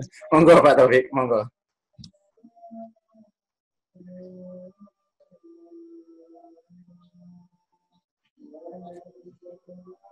Ya, oke, baik. Sebenarnya gini, kalau kita itu mau membantu orang lain, tetapkanlah dulu niat dan tujuan kita. Dan kita refleksikan pada diri kita. Mungkin kalau dari Bapak, Ibu, dan teman-teman bertanya, gimana sih Pak Taufik cara untuk menetapkan niat dan tujuan? Lakukanlah refleksi pada diri teman-teman dan Bapak, Ibu. Gitu ya. Apakah diri Bapak, Ibu itu masih membutuhkan bantuan atau enggak? Gitu. Karena kadang ya itu tadi, kita lupa untuk memperhatikan diri kita sendiri. Kita terlalu memikirkan orang lain, tapi kita nggak mikirin diri kita sendiri. Gitu. Dan itulah yang menjadi kunci sebenarnya. Kalau kita itu merasa diri kita itu masih kurang, ya kita penuhi dululah diri kita sendiri dulu. Ya. Maka kita baru bisa membantu orang lain. Kalau kita belum selesai dengan diri kita, bagaimana kita mau membantu orang lain? Nanti jadinya apa? Jadinya setengah-setengah, jadinya kurang ikhlas. Kita hanya untuk lepas dari rasa bersalah, lepas dari rasa tidak nyaman. Gitu. Apakah itu charity yang ingin kita capai? Tentunya kan enggak, gitu ya. Jadi coba Bapak Ibu refleksikan, gitu ya. Apakah Bapak Ibu masih membutuhkan bantuan, gitu ya. Tidak ada salahnya kok kalau untuk not okay, gitu ya. It's okay, kalau diri kalian itu nggak okay, gitu. Jadi nggak masalah, gitu ya. Kalau butuh bantuan ke psikolog, silahkan, gitu ya. Banyak psikolog yang membuka konsultasi secara online, gitu. Atau butuh bantuan orang lain juga silahkan sampaikan, gitu. Baik, saya rasa itu dari saya, Pak. Oke, makasih Pak Taufik. Kemudian, oke, sebentar ya.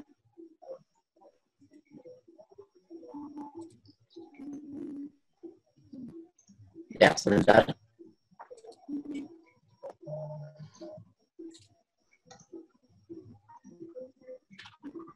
Ya, belum juga ya. Ya, oke. Tadi sebenarnya ada yang resen, ya, tapi karena kita sudah mau tutup, ya, mungkin pertanyaannya bisa ditujukan langsung ke Pak Taufik atau Bu Hani pada lain kesempatan. Kita bisa ditutup dulu share screen-nya, Pak Taufik. Oke. Oke. Ya, jadi kita akan melakukan penutupan.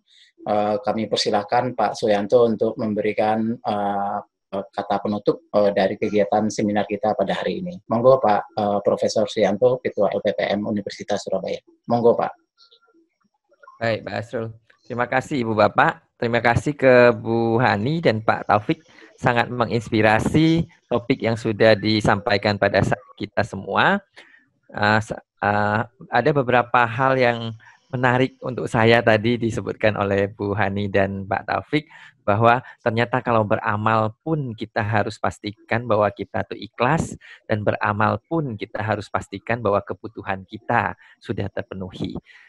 Hal seperti itu jadi saya ingat ketika kita berangkat terbang dengan pesawat misalnya. Di pesawat itu selalu dikatakan bahwa kalau ada urgensi, pakailah masker Anda, oksigen Anda terlebih dahulu, baru pakaikan masker kepada orang lain atau anak-anak. Nah, dari situ teman-teman psikologi memberikan insight bagi kita bahwa proses charity yang kita berikan kepada masyarakat juga harus disertai dengan ketulusan hati kita dan kemampuan diri kita.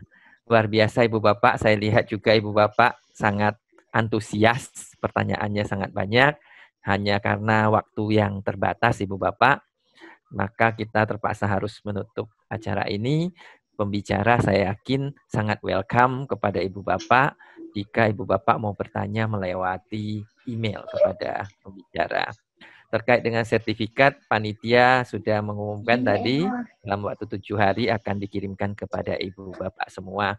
Nah, Ibu Bapak seperti yang sudah diperlihatkan oleh Pak Taufik dan juga oleh Pak Hasrul, masih banyak seri edukasi masyarakat dari Ubaya, baik yang berasal dari Fakultas Psikologi seperti yang diperlihatkan oleh Pak Taufik tadi, maupun dari berbagai fakultas yang lain, Ibu Bapak. Jadi ada Fakultas Teknobiologi kita punya, khusus lebih banyak pada penanganan dari sisi biologinya.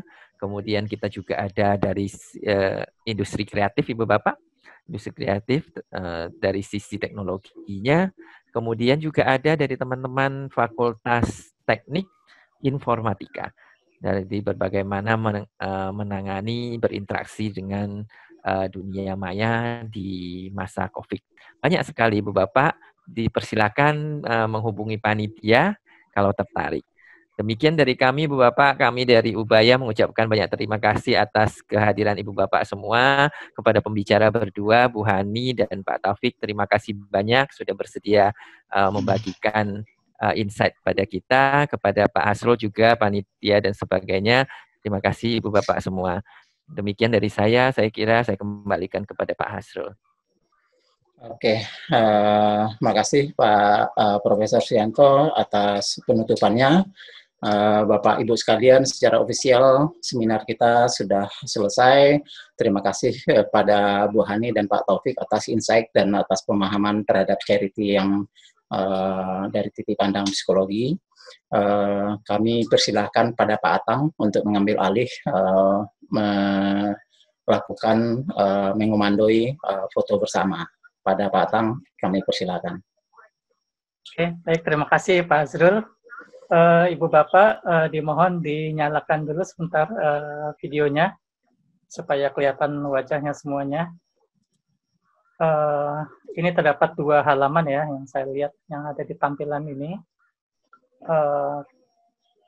Oke, sebentar ya, masih saya tunggu dulu di peserta yang belum menyalakan videonya. Mohon dinyalakan semua ya. Oke, baik. Kalau gitu, saya sudah siap nih. Saya coba ambil gambar dulu ya, foto. Nanti saya berikan aba-aba, hitungan 3. Kalau saya bilang nanti klik, berarti sudah saya ambil. Tapi nanti ditahan dulu karena harus dipindahkan ke dokumen. Oke, saya hitung sampai 3. Oke, siap semua, senyum semua. 1, 2, 3, klik. Bentar ya Ibu Bapak, tahan dulu. Senyumnya agak lama ya, supaya agak pegal juga ini nanti senyumnya. Bisa. Oke, yang halaman pertama sudah, yang berikutnya halaman kedua. Oke, semua sudah siap ya. Oke, hitungan ketiga, 1, 2, 3, klik.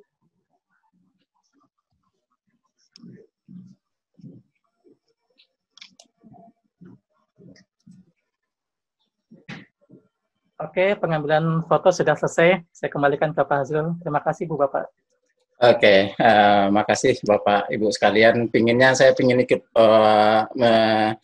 ngomong juga dengan banyak hal, tapi ya nanti biasanya nge-lag gitu ya. Jadi saya straight to the point saja bahwa kita sudah selesai acara seminar kita. Terima kasih atas kedatangan Bapak Ibu.